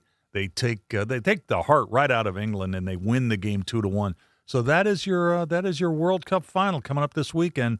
Where Argentina trying to go back to back for the first time, I guess, since the Brazilians, in terms of winning the World Cup in consecutive events, and they will be taking on Spain. Who, you know what? I'll have to check I'm not sure who the favorite will be in this game. You know, wild game where Argentina's got Messi, arguably the world's best-known player, going up against Spain and their unbelievable defense that shut down France. So we'll see what happens. See what happens this weekend. Let's see. Oh, the question of the day. We talked about the fact that this is the 20th anniversary of the launch of Twitter. It launched on this date in 2006. So the question of the day was, what was the first important news event you found out about on Twitter or some other social media platform? We've got a bunch of responses to this, and a lot of it's going to go into the follow-up file. Let me give you a few. Let's see. Here is one from John in Martinsburg. He said, I did get the news about the Vogons from the Hitchhiker's Guide to the Galaxy. I don't know what that is, Coop. Do you know who he was referring to? Was there some sort of news about the Hitchhiker's Guide to the Galaxy that was revealed on Twitter? No, I think that he's just saying that he's so far out of social media that he still uses the Hitchhiker's Guide. Like maybe the actual Hitchhiker's Guide and not the book, you know? Here's one, and we've had a lot of response like this. 304-747. David was on Twitter that I heard that they found where Osama bin Laden was located. Rumors of that was all over Twitter before it was made official by President Obama at the time. Yeah, that's a good one. That is a good one. All right, let's take a break, and we're wrapping it up in just a moment. Veterans, plan ahead to ensure your loved ones are protected at the end of your life. Include a copy of your discharge papers with your will. Apply for VA life insurance.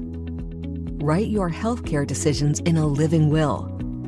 Review survivor's benefits. Explore VA burial options with a pre-need application. Don't wait. Visit va.gov/plan-ahead to learn more. What's on your to-do list? Check your mail? Get groceries? How about getting your annual vaccines? We can help you check that off. You've got this. Yes, you do. Because we've got you. With local vaccine events and access to transportation, protecting yourself and your loved ones is not a chore anymore. You've got this. A message from the Aging and Disability Vaccination Collaborative, powered by U.S. Aging. Funded by the U.S. Administration for Community Living through a grant to U.S. Aging. Learn more at yougotthis.usaging.org. Children are the greatest joy and our best hope for a better future. Friends, they are the future. But did you know that millions of kids are facing hunger every day? Food is not just food. It's energy, health, confidence, hope, and even love. Yes, love. Thank you! Learn more about how No Kid Hungry is helping end child hunger in America at helpnokidhungry.org. The YMCA is just a starting line, for the true self blooms only when we find our purpose, what makes us tick below the surface. My why is diversity and unity, a safe space in my community, living with sincerity, giving every day my everything. With my why, I stand strong, seen and supported all along. It's a million faces in a mirror and everyone belongs. Find your why. Learn more at ymca.org for a better us. Ask yourself what you will miss more, your children or cigarettes. As long as I can remember, my mother smoked. She died from lung cancer when I was 16. I could not take the chance of continuing smoking and not being here for my daughter. I know how much I needed my mom still, and I didn't realize it until I had lost her. You're not just quitting for yourself. For free help, call 1-800-QUIT-NOW. A message from the Centers for Disease Control and Prevention. After my wife died, I felt like I lost everything, including my love of fishing. But one day, my granddaughter called, and I realized I still had a lot to look forward to. I got referred to a psychiatrist who explained depression can happen to anyone. Getting help doesn't make me weak. It makes me stronger. I just wish it made me better at fishing. Mental health care is working for Diego. See what it can do for you at mentalhealthcareworks.org. A message from the American Psychiatric Association Foundation. No young person should ever have to worry about having a safe place to sleep at night, or whether anyone cares about them. But the reality is, 1 in 10 young adults will experience a form of homelessness this year. For over 50 years, Covenant House has been helping youth in crisis and giving them the support and tools they need to succeed in life. To learn more, go to covenanthouse.org today. Thank you for caring.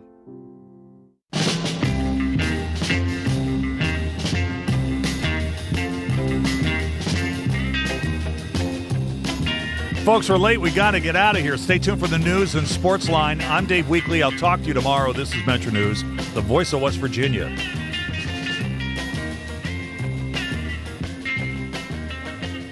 This is Hotline, presented by Salango Law on Metro News, the voice of West Virginia.